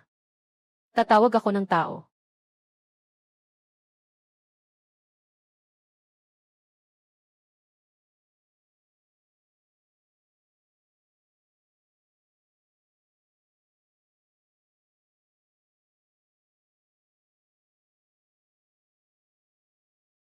Ate Wang, ang suot ko. Ikaw ang nagpalit sa akin. Ang dalaga ay ako ang nagpalit sa iyo. Nang nakaraang gabi, nalasing ka. Ako ang nagdala sa iyo pabalik sa kwarto.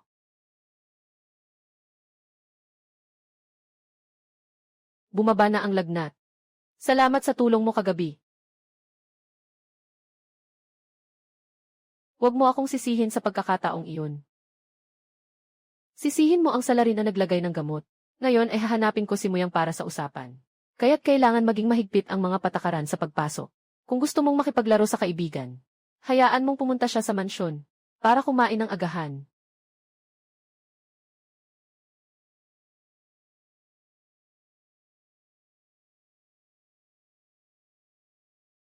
Kahapon ng gabi. Ang galing mo sa halik ay masyadong mababa. Ikaw ba ang nag-utos sa gamot kagabi? Si Yunshu ay talagang hindi ako. Yung tarantado ay tinakbo ko na. Kumain tayo, okay lang ba na humingi ako ng tawad ng harapan? Wala akong gana. Ako, okay lang ako. Naghalikan kami.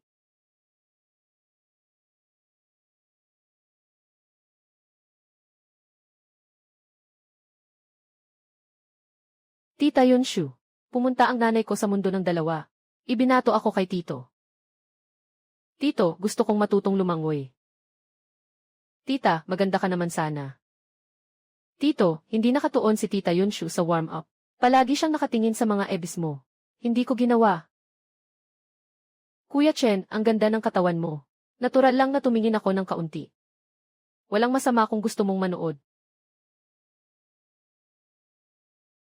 Ano ang gusto mong maging palamuti?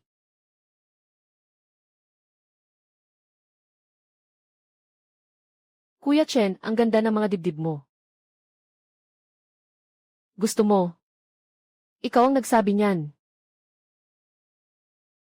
Sister, sobrang astig ng lalaking ito. Bilisan mong yakapin siya. Umaasa ako na makakabawi ang kuya mo. Mas maaasahan pa ang maging gians. Hindi ko kayang gawin iyon. Hindi naman mabubuntis sa halikan. Para sa aking Lamborghini, kailangan mong magsikap. Maging tapat ka. Ano na ang nangyari sa iyo at sa lalaking Anchor na iyon? Ano na ang estado ng relasyon ninyo? Para lang sa laro ng pagbibigay galang. Hindi naman ako naghahangad ng kahit ano mula sa kanya. Siya nawasak. Kung may pera man ako, swak na swak ako. Ikaw talaga ang utak sa pag-ibig.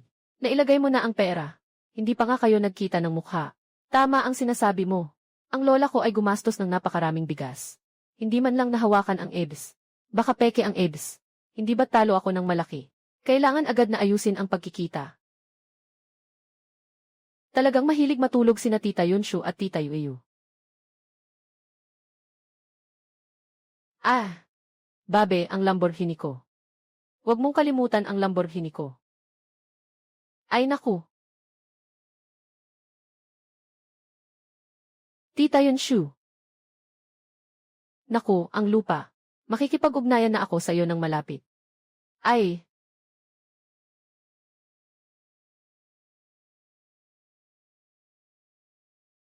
Ayos lang ba? Hi. Pasensya na, Tita Yunshu. Hindi ko sinasadyang mangyari yun. Gusto ko lang sanang makipaglaro sa'yo. Ayos lang, mag-ingat ka next time. Mahirap yun, nakakatakot na sumalpok mula sa likod. Naiintindihan ko na. Pagbabawalan mo akong kumain ng ice cream ngayon. Pinatawad ka na ng tita. Sama ako sa'yo maglaro. Hehe, ayos lang, hehe. Huwag mo siyang papayagang maglaro ng laro. Naiintindihan ko, naiintindihan ko. Tita Yunshu, gusto mo bang kumain ng sorbetes? Ano mang gusto mong kainin, pwede. Tita Yunshu, anong flavor ang gusto mo? Vanilla. Sige po. Masarap ba ang Tita Yunshu? Matamis, malamig o hindi? Matamis, malamig o hindi? Kaya mo bang ubusin, tita? Sobrang lamig, hindi ko kayang kumain. Kunin mo na lang. Siksi Masyan ba ay parang pusa? Tahimik siyang maglakad. Sino iyan? Anan. Sino ang nagsabi kanina na parurusahan ang sarili sa hindi pagkain ng ice cream ngayon? Wala akong sinabi, si Auntie Yunshu ang hindi makakain. Ibigay mo sa akin ang natira. Pangit na tiyuhin. Kumain ka ng mas kaunti sa malamig. Kumain ka ng mas marami mamaya sa hapunan. Kung magulo ka pa, tatawagin ko ang nanay mo. Huwag, magiging mabait ako. Tita Yunshu. Mas maganda ang ugali mo pa rin. Siguradong magiging sobrang masaya ang anak mo balang araw. Maganda rin ang mga magulang ni An-an. At may ganitong kahanga-hangang tito na nagbabantay. Tia Yunshu. Ang ganda-ganda mo talaga. Sana tita na lang kita, ang saya sana. Gusto ko talaga si tita. Pwede ba akong matulog kasama mo ngayong gabi? Sabi ng nanay mo, kailangan matutong matulog ng mag-isa ang mga lalaki. Kung natatakot ka, bukas ay ipapadala kita. Sige na.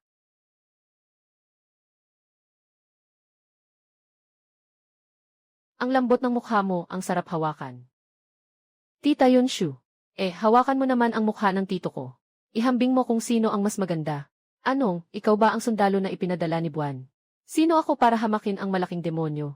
Kung wala ang maliit na ilaw na ito. Baka naghalikan na kami. Tita, huwag kang magpakatanga, kumilos ka na. Wala kang opinyon.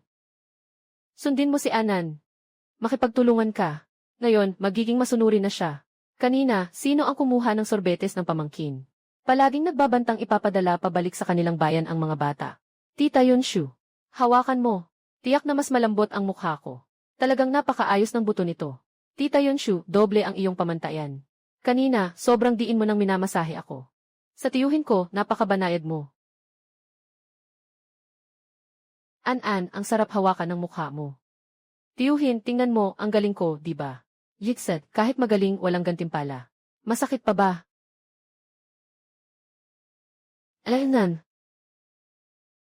Comfortable. Basta komportable ka. An-an, nagising na. Masaya ka ba sa laro? Sobrang saya, next time sasama ulit ako kay Auntie Yunshu. Bukas kukunin ka na ng mga magulang mo. Bukas magsisimula na ang aking nakakatakot na bakasyon. Muling mag-aaral sa maraming mga klase ng remedial. Malungkot ang puso ni baby. Tito, gusto ko rin ng haplos. Nahihiya si tita mo Yunshu. Napagod na naman ba si Muyunshu sa kakulitan mo ngayon? Hindi po, sobrang bait ko kaya. Hindi niya hiningi si Tia na niyayakap. Sobrang bigat mo na. Tito, hindi mo naiintindihan. Kung ako ang mabigat, paano mo kayang yakapin si Tia? Mas mabigat pa siya sa akin. Bitawan mo na. Tia Yunshu, mami-miss kita. Inad, paalam.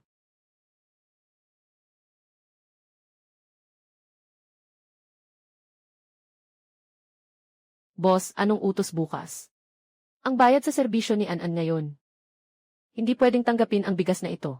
Seryoso akong gustong makipaglaro sa kanya. Wala na akong kailangan sa bigas. Kulang, talagang kulang pero. Dalhin mo. Tanggihan.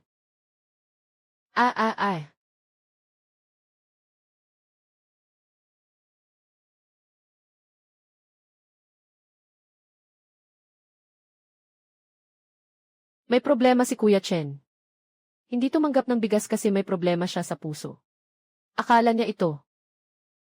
Anong problema ko? Sino ba namang magpapasaya habang nagtatrabaho at tumatanggap ng sweldo? Hindi na ako mangahas na makita siya. Gusto mo ba ng ibang gantimpala? Anong ibang gantimpala? Baka naman halik ang gantimpala. Seryoso akong tao. Hindi ba, hindi ba? Kailangan bang ubusin ako? Salamat. Anong nangyari na aksidente ang kuya ko? Anong ospital? Pupunta na ako. Huwag mag-alala, magbihis ka, isasama kita. CJ, walang sinabi sa telepono. Sana walang malalang nangyari. Dapat noon pa niya ibinenta yung sirang van, ayaw makinig. Yung lumanyang bakal kapag nauntog, babasag agad. Sabi ng traffic enforcer, nandoon pa rin siya sa operating room. Dito sa lugar ng aksidente, si Shun ang nagbabantay. Kuya Chen, hindi naman siguro siya mamamatay, di ba? Mag-alala ka, matibay siya, hindi siya mamamatay. Hindi siya mamamatay. May utang pa siya sa akin na pangarap na marangyang buhay. Sa mundong ito, siya at si Lolo na lang ang natitira sa akin. Walang anuman, nandito ako. Kuya! Kuya! Yunshu, matulog ka sandali. Babantayan ko. Hindi ako matutulog, sabi ng doktor kailangan mong magising tuwing 6 na oras. Natatakot akong makatulog at hindi marinig. Ipinadala ni Shun. Kuya! Kuya Chen, natatakot ako. Ayos lang, nandito pa ang tao. Nandito pa ang tao, may pag-asa pang bumangon. Sa gitna ng malaking pagsubok, tiyak na may magandang kapalaran. Pupunta ako para maghilamos. Hindi ko dapat siya makita na umiiyak. Kuya, gising ka na. Nakatakot ka na sa akin. Kamusta ang pakiramdam mo? Mayroon bang hindi ka komportable? Alam mo bang gaano katagal ka natulog? Alam mo ba kung gaano ako kabahala sa iyo? Huwag kang mag-alala, Yunshu. Kakagising mo lang, mahina pa ang katawan mo. Kailangan mo talagang magpahinga. Buksan mo ang mga kuko mo. Ano ang pakiramdam? Sobrang sama, nakauwi na ako, ate. Nawala na ang kuya. Pasensya na at nag-alala ka. Ate, masakit ang buong katawan ko, lalo na ang mukha ko. Saan ka nasaktan, nakakita ka na sa salamin? Ay, wala pa. Masakit ang mukha ko. Parang may butas. Kunin mo ang phone ko, titingnan ko. Pare, huwag kang mag-alala. Ngayon, sobrang advanced na ang teknolohiya sa medikal na kosmetika. Ngayon, 3:00 ng madaling araw. Laoxy, dalhin mo na agad ang kapatid ko pa uwi para matulog. Narito ang nurse. Hindi ako makatulog kahit anong gawin ko. Hindi ako mapakali. Kuya! Anong nangyari? Naka-drunk driving ang kabilang partido. Ako ang biktima. Dapat noon pa ay ibinenta mo na ang sirang sasakyan na iyon. Tungkol sa nangyaring ito. Pasensya na, salamat, Ginoong Xi. Malapit nang magliwanag. Natutulog siya, ako ang magbabantay sa iyo. Anong nangyayari sa inyo? Bakit ikaw ang magbabantay sa kanya? Ayos lang ako. Ginoong Xi, Ginoong Xi. Bitawan. Gusto kong pumunta sa banyo. Hindi ka makakagalaw. Ay, sa lagay kong to, hindi ba ako pwedeng maligo? Ah, ha. Emo pa rin ang kuya mo. Laging malungkot at melancholic. Matulog ka na lang. Ang late na, nagtatrabaho ka pa. Salamat sa pagsisikap, boss. Medyo nakakapagod. Samahan mo ako sandali. Halika, masahehan kita. May talento ka pa palang ganito. May kaunti akong alam. Masakit ba? Parang hindi kumain. Bakit huminto? Kuya Chen, nasa ibaba ang kuya ko. Huwag na huwag niyang malaman ang tungkol sa atin. Alin? Ito, naintindihan mo ba? Kuya Chen. Sinasabi ko na itago mo. Hindi kita pinilit. Pasensya na, hindi ko napigilan. Kuya Chen, hinalikan mo ako dahil gusto mo ba ako? Gusto mo si Yunshu kasi napakakaakit-akit niya. Ano bang nangyari sa akin? Gusto mo rin akong halikan kanina. May nararamdaman ka ba para sa akin? Ano ang iniisip mo? Medyo may konting nararamdaman naman ako. Pwede bang dagdagan pa ng konti? CJ, simula ngayon, ligawan na kita. Pwede ba? Ako na ang mag-aayos ng gulo sa bahay namin. Isipin mo lang kung gusto mo ako o hindi. Sisi lahat sa kapatid ko. Kung hindi siya nagkaproblema, nasa mataas na posisyon pa rin ako. Walang ganitong mga problema. Iwan mo sa akin ang mga problema. Mag-enjoy ka lang. Huwag kang magulo. Yunshu, gising ka na. Hindi ko namalayan, nakatulog pala ako. Nakatulog ako sa hita mo. Mahimbing ang tulog ko. 1 oras mahigit, antok ka pa rin. Babalik na ako sa kwarto para matulog. Magpahinga ka na rin ng maaga. Umalis na siya. Matulog na sa kwarto. Good night, Kuya Chen. Umalis na, umalis na. Nakakatulog pa siya sa hita niya. Anong klase ng kalokohan ang nasa utak ko?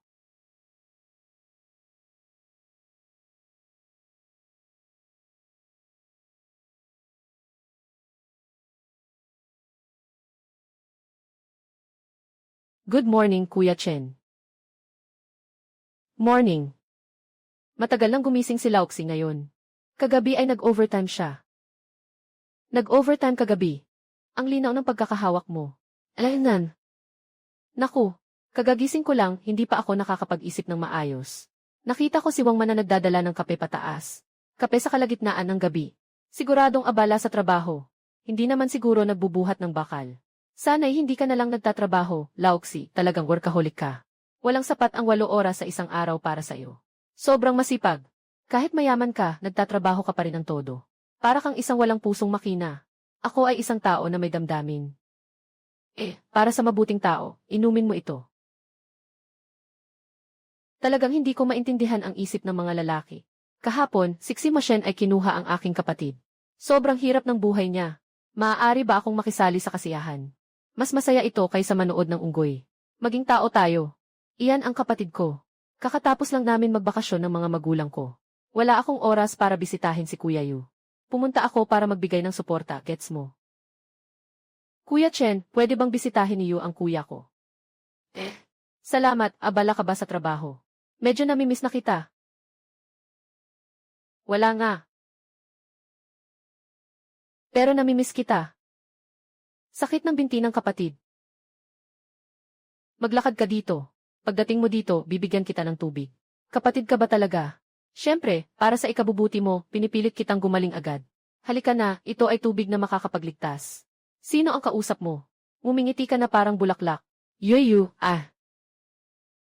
Yueyu, yung kaibigan mo. Tapat siya. Hindi ka iniwan kahit na nalugi ka. Ang dumi ng sahig. Walang masama kahit na madumi, walang sakit. Sige, magpapatuloy akong humiga, aalis na ako. 2. Ate, huwag kang umalis. Natulog na ako ng 3 oras. Sobrang malas ng kuya ko. Walang kwenta ang mga problema niya, ikaw ang talagang nagdurusa. Kung hindi siya masyadong naguguluhan, maaari kang bumagsak mula sa isang mayamang dalaga hanggang sa maging nakatira sa iba. Huwag masyadong mag-alala sa mga lalaki, anak. Kahit na kapatid mo. Si Kuya Chaoyang, hindi ka ba nag-aalala? Mayaman siya at may mana. Kada minuto, kumikita siya ng 100,000. Nababahala ako para sa kanya. Mas mabuti pang mag-alala na lang ako para sa sarili ko. Ang trabaho ko lang ay siraan siya ng husto. Ako'y walang silbi. Hindi ako karapat-dapat maging kuya mo. Ngayon na, susubukan ko na. Kuya, kumalma ka na. Tumalon ka na, anyway, nakabagsak pa rin ang binti mo. Babagsak ka pa, mas lalong lalaki ang kasalanan. Magpapahinga pa ng 1 buwan. Haha, nagbibiro lang. Hindi ka naman bumagsak sa unang palapag. Sa harap ng iba, sana ay may natira kang dignidad para sa kapatid mo. Yuje, okay ka na rin. Hindi mo naman pinapunta si Yunshu sa basement. At nakahanap ka pa ng ganitong marangyang bahay. Isa kang mabuting kapatid. Naway makabalik ka na sa lupa sa lalong madaling panahon. Salamat sa iyong mabuting salita. Pupunta na kami para mag-enjoy. Magpatuloy ka lang sa pagtulog.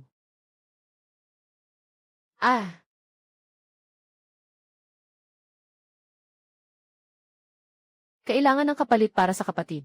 Sister, tiyak na pinagsamantalahan ako. 3 salarin ang nanloko sa aking damdamin. Saan naman makakakita ng ganun karaming aksidente sa mundo? Naka-add na ako sa WeChat. Naka-add na rin ako. Pero nagkunwari siyang may sakit. Kung naniwala ako, talagang magiging biktima ako. Ang kawawa. Isipin na lang natin ng mabuti. Baka totoo namang hindi siya nakayanan. Wala si San. Nag-reply na siya. Pero ayaw ni San akong payagan na makapunta sa ospital. Malaki ang duda ko na peke ang aksidente. Siguro isang tambay na mataba ang nang akyat ng pera at tumakas. Anong sinabi niya? Buksan mo ang mata ko. Ang mga usapan ay hindi angkop sa mga bata. Hindi mo naiintindihan, baby. Ano ba talaga ang pinag-usapan? Wala, gusto ko lang tingnan ang abs ko. Naiinis ako sa'yo. Siguradong tumaba ako habang nagpapagaling. Siguro na wala na ang maganda kong abs. Uy, ikaw ba ay tumaba rin? Alaynan, umikot ng isang bilog. Normal lang ang magpataba. Baka makapag-ehersisyo pa ako mamaya. Baka isang araw ay mayamang babae na ang mag-alaga sa akin. Ay, nakuha ko na. Ang pangalan ay isang hayagang pahiwatig. Hindi ko akalain na papasok pa ako dito. Ano ang pangalan niya? Siya ang hari ng dagat na nag-aalaga ng isda. Ako ang pinakamabigat na isda sa kanyang lawa. Sa ilalim ng kulay may nakatagong panganib. Hindi ko pa nakikita ang mukha, hindi ko pa nahahawakan ang tiyan. Pero nakapasok na ang bigas. Sakto ang lohika. Kung hindi mo naiintindihan, huwag kang mag-ingay. Sobrang taas ng marka. Hahaha, hindi na ako naniniwala sa mga cyberbadha na ito. Wala nang kahit isang sentimo. Anong nangyari? Naka-encounter ng masamang lalaki, Kuya Chen. Umiyak ka lang. Sisters, kailan ko makukuha ang supercar ko? Huwag mo akong alalahanin, hanapin mo si In. Isi, bakit mo siya hinahanap? Uminom na siya at umuwi. Hindi mo ba siya agad bibigyan ng sopas para magising at mapalakas ang loob? Sugod. Hindi na kailangan, mukhang gising na gising siya. Ikaw ang tigas ng ulo mo. Kahit hindi siya lasing, hindi mo siya pwedeng iwanan. Kumain ka na sa kanya. Nakatira sa bahay ng iba. Huwag magpakita ng labis. Kung walang pagkakataon, gumawa ng pagkakataon.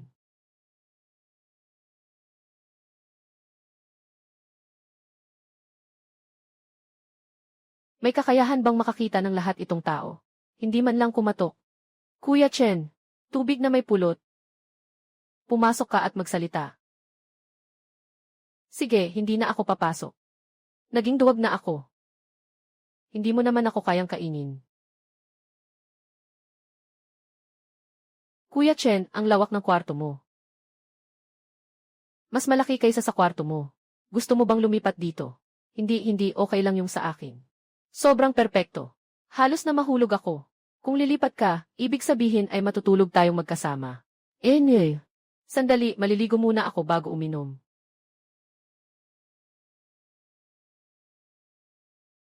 Sobrang tamis. Nanginginig ang kamay. Sobrang dami ng pulot. Samahan mo akong pumunta sa Toronto. Bakit ka pupunta roon? May business trip. Kompleto ang mga caregiver at katulong sa bahay. Hindi ka mauuhaw, kuya. Bilang isang personal na assistant, ang bayad ay 500,000. Sasagutin ko ang lahat ng gastos. Isipin mo ito. Pero kaya ba ng kapatid ko na magtiwala sa akin na sumama sa iyo?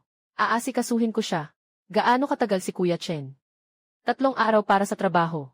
Ang natitirang oras ay makikipaglaro sa iyo. Depende sa iyong mood. Depende sa aking mood. Hindi yata ito tama. Bakit? Ayaw mo bang magsama? Baka natatakot kang maabala ang milyon-milyong negosyo mo bawat minuto. Hindi naman. Sige, tingnan natin kung expired na ang visa. Opo. Ang bilis naman ng tapos. Maayos ang damit. Hindi magulo ang buhok. Maganda ang kinabukasan. Si Kuya Chen ay isang marangal na tao. O mukhang nahihirapan siya. Bola-bola lang. Akala ko nandyan ka. Nakuha ang mga cellphone sa mental hospital. Akala ko wala na si San. Siyempre, ikaw ay isang 1.6 metro.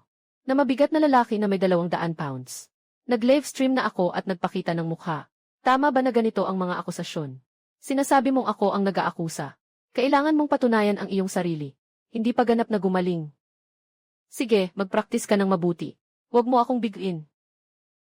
Okay. Hindi kita pinainom ng alak. Ganito ka nakaawa-awa. Hindi ganun. Ay, sinabi ni Yunshu sa akin. Kung bakit ako umiiyak, wala, bigla lang akong nalungkot. Ayos na ako ngayon. Mukhang kailangan na lang gamitin ang paraan na iyon.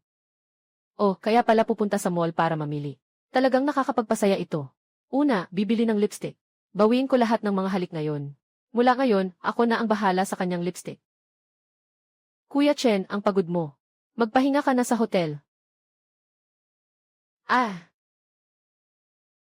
Kuya Chen.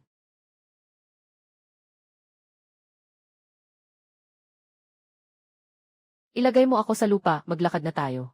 Hindi na kailangang masyadong malapit. Ang bigat ko masyado. Mapapagod ganyan. Mabigat ka, Yunshu. Kahit dagdagan pa ng 25 kilo. Kaya pa rin kitang buhatin. Hindi pwede. Ayoko nga. Sige, kung ayaw mo, ayaw mo. Kuya Chen, napanood mo na ba ang mga short film? Laging isang kamay lang ang ginagamit ng mga lalaki para yakapin ang mga babae. Hindi mo ba gustong subukan?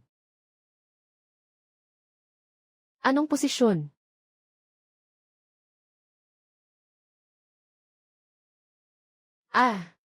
Ito ang tunay na isang kamay na yakap, Yunshu. Yitset, halik, yakap, taas ng mataas. Kung gusto mo, madalas kitang yayakapin sa hinaharap. Tama na, tama na. Baka mas mabuti kung ibababa mo na ako. Yunshu, namumula na ang bukong-bukong mo. Hindi pa kasi naaalagaan ang bagong sapatos. Masakit ba? Ah! Ginoo, si ina. Mew. Nahihiya na. Nako, nahihiya na ako. Walang anuman, aalis na sila bukas ng umaga. Tayo'y mananatili. Masakit ba? Medyo lang. Yung. Ayos lang.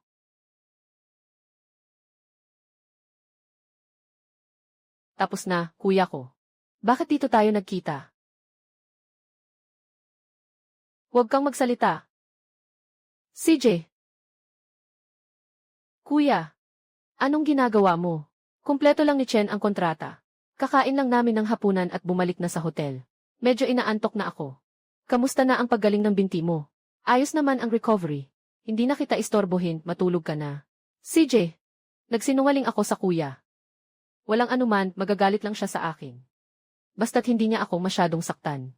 Malaki ang posibilidad. Noong una, nagbigay siya sa akin ng liham ng pag-ibig. Yung mga lalaki na naghabol sa bahay.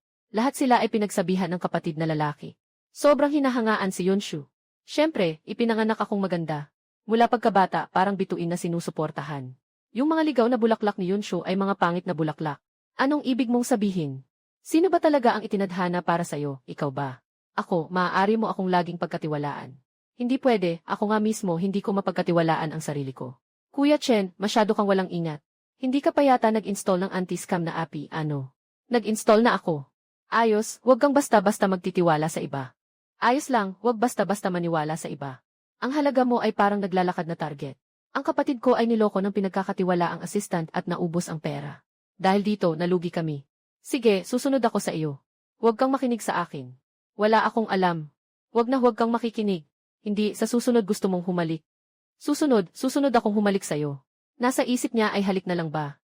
Kuya Chen, sobrang mahigpit ba talaga ang edukasyon ng pamilya Xi? Bakit ang layo ng pagkakaiba sa mga sabi-sabi? Ano nang sinasabi ng mga sabi-sabi? Sinasabi nilang mahigpit ang asal ng pamilya Xi. Mataas ang pamantayan at may dignidad. Bago'y kasal, hindi talaga lumampas sa hangganan. Hindi pa natikman ang tamis. Kaya natural na malinis ang isip at kakaunti ang pagnanasa. Isang beses lang humalik. Doon mo malalaman ang sarap. Yunshu, ikaw ang unang kumilos. Ako, lieg lang ang hinalikan ko. Hindi naman labi. Kahit ang lieg ay mahalaga. Mas gusto mo ba ang ako na malinaw at may kontrol? O ang ako ngayon? Hindi ko masabi, pero mas gusto ko ang sarili kong parang prinsesa. Ngayon, may mga tao ring nag-aalaga na hindi gusto. Ayos lang, pero ang Jingshan Manor ay may apelidong Xi. Ako'y nakatira lamang sa ilalim ng ibang tao. Magpupursige ako. Gagawin kitang may-ari ng mansyon. Dapat ikaw ang magpursige, ako ang maghihirap. Hindi mo kailangan pang magpursige para maging asawa kita. Ang akin ay sa iyo. Huwag kang magbiro, malinaw ang batas ng kasal. Iyan ay ari-arian bago ang kasal. Kung talagang maghihiwalay, hindi ka makakakuha niyan. Walang naunang diborsyo sa pamilya ng Xi. Hindi ka naman talaga nagsunod sa mga patakaran ng pamilya ni Xi. Pasensya na, susubukan kong magkontrol sa susunod. Kung gusto mong halikan uli, dapat ikaw ang mag-initiate. Magkontrol ka naman. Ihulog mo na ako. Ayaw mo na magkontrol pa. Paano? Binabato ako ni Yunshu na umalis. Hindi iyon ang ibig kong sabihin. Hindi ka ba napapagod sa paghahawak ng ganito katagal? Matagal na akong naghihintay. Hello, kakarating lang. Kain muna ng almusal. Huwag mong hayaang makita niya ang magulo mong pugad ng aso. Masisira ang magandang imahe mo. Kuya Chen, tara na, alis na tayo. Kakain ako sa loob ng sasakyan. Wow! Ang galing mo talaga, Kuya Chen. Bilisan mo, kunan mo ako ng picture. Kunan ng magandang larawan ang mahal sa buhay. Masarap din sa pakiramdam kapag tinitingnan mo. Parang bumagsak ang Milky Way mula sa langit. Kung si Lizzie ay nandito, kailangan na namang mag-aral ng isang tula. Tapos na ba si Kuya Chen? Halika na, magbasa tayo sa ulan.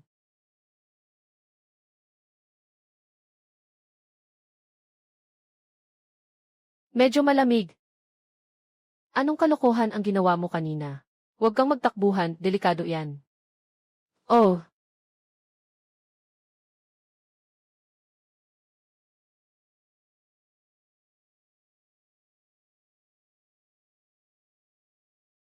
Ito ang unang beses ko. Ikaw, Kuya Chen. Unang beses sa anong bagay? Manood ng pelikulang kotse. Saan ka naman napunta? Wala akong masamang iniisip. Iede, hindi kita pinaniwalaan. Kuya Chen, ang galing mo. Hindi na nanonood ng pelikula. Boring naman talaga ang mga romansa. Saan ba mas masaya ang tsismisan? Nakaka-excite ba si Kuya Chen sa loob ng sasakyan? Baka gusto kong subukan. Hindi pwede, wala namang ganoon sa loob ng sasakyan. Hindi pwede, ha? Kung ayaw mo namang manood ng pelikula, gumawa tayo ng iba. Dito ka, halikan kita. Bakit ka natawa? Naalala ko noong nakaraang gabi sa hapunan nang makita ka. Parang yelong malamig ang dating mo. Lahat ng boss natatakot sa harap mo. Noon akala ko ang lamig mo. Hindi ko inakalang magiging ganito tayo ka-close someday. Yunshu, mas magiging malapit pa tayo. Ah, hindi pwede. Kuya Chen, sigurado ka bang kailangan kong umupo dito?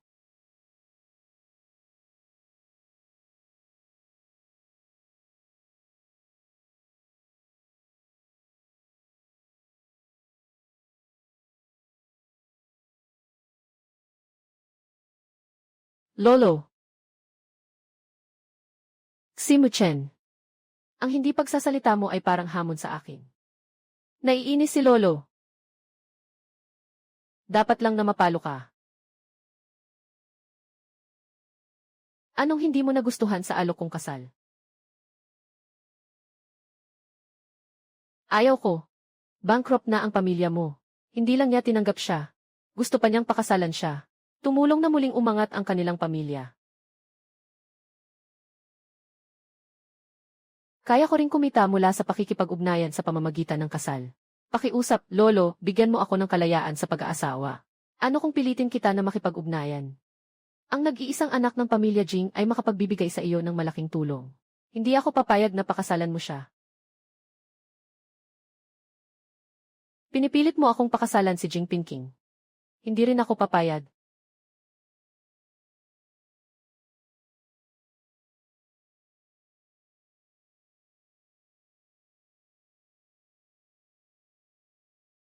Si Feng, pumunta ka sa Hong Kong at lihim na protektahan siya.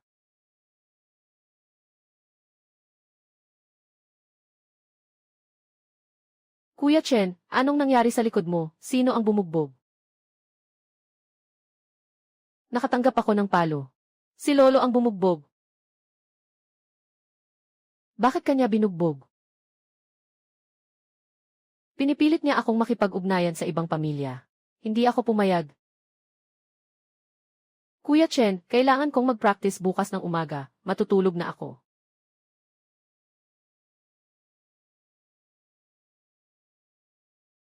Ayos lang, ako na ang bahala sa pakikipag-ugnayan. Kagabi, gusto ko lang na masaktan ka. Talagang nasaktan ako. Kuya Chen, ang lalim ng isip mo. Yunshu, ang galing ng pagtatanghal. Kumain tayo ng merienda. Hindi pwede, kailangan kong makipagkita sa banda. Si Mashen ay ikakasal na. Hindi ikaw ang ikakasal. Mas mabuting lumipat ka sa labas ng bahay ng mga ksi. Dumaan ka sa hotel ko. Salamat pero hindi na kailangan. Kung lilipat man ako, hihintayin kong makabangon muli ang kapatid ko. Maninirahan sa sariling villa.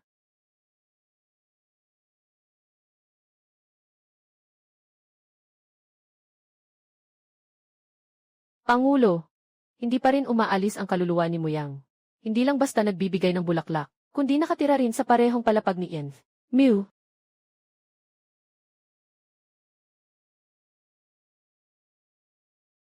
Bukas ng gabi, mag-book ng isang tiket sa concert bilang miyembro. Ah, si Ginoong Xi ay may oras pang makinig sa concert. Si Qiangi, Jing ay bagay na bagay sa iyo. Hintayin ang inyong engagement party. Huwag nang maghintay, nawasak na ang iyong pag-asa. Hindi papayagan ng pamilya Xi na magpakasal ka sa isang bankrupt na dalaga. Kung sino ang gusto ni Yunshu, siya ang makakasama niya. Hindi ako aalis.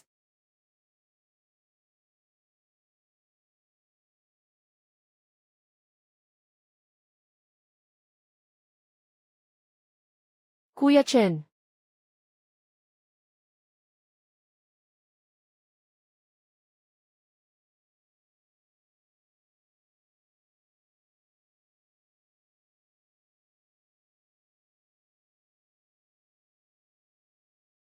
Masakit pa ba ang likod mo, Kuya Chen?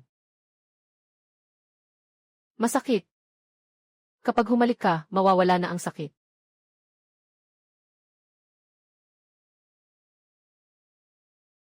Yunshu. Ngayon, halikan mo na. Hindi na masakit, di ba? Kailan ka uwi sa kwarto para magpahinga? Wala ng kwarto sa hotel. Paano naman? Matulog ka sa kama. Ako sa sopa. Paano papayagan ang maliit na prinsesa na matulog sa sopa? Matutulog ako. Hindi ako mapili. Basta huwag mo akong paalisin. Maaari mo bang kalimutan ang nakita mo kanina? Maaari tayong gumawa ng iba pang bagay. Takpan ang alaala.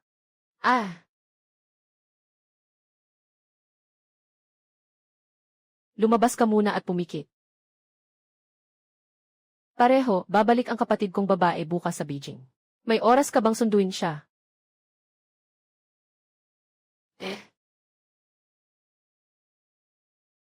Dahil nandyan ka, kaibigan, kampante ako para sa kanya. Lumapit ka, papahanginan kita ng buhok. Umupo ka sa mga hita ko.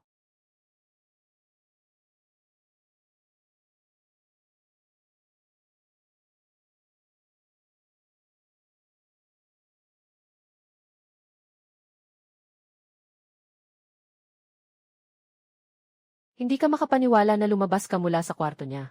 Ikaw, hayop. Hindi mo siya maibigay ng katayuan. Kaya hindi mo siya dapat hawakan. Heheyayaya.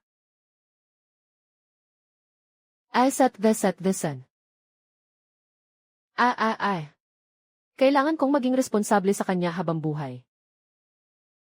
Yunshu. Nakita niya akong lumabas mula sa kwarto mo. Nawasak na ang iyong reputasyon. Kaya. Yunshu. Gusto mo bang maging girlfriend ko? Pero sa pamilya Xi. Ate, ibibigay sa akin ng lolo mo ang 5 milyong yuan at sasabihing umalis na ako. Para sa 5 milyong yuan, iiwan mo ako. Ako na ang bahala sa pamilya Xi. Handa ka ba? Handa ako. Pero kailangan nating pag-usapan ang lihim na relasyon. Huwag mong sabihin sa kuya ko. Hindi ko kayang ipakita. Hintayin mong ayusin ang mga nakatatanda bago tayo mag-usap. Sige, nakikinig ako sa'yo. Kaya't magdiwang muna tayo. Sanggol. Huwag mo akong tawaging ganyan. Ang weird naman. Ganyan ang tawag sa ibang mga nobela. Hindi ko papayagan yan. Sige na, okay lang. Pero kailangan mo akong bayaran. Isang halik pa.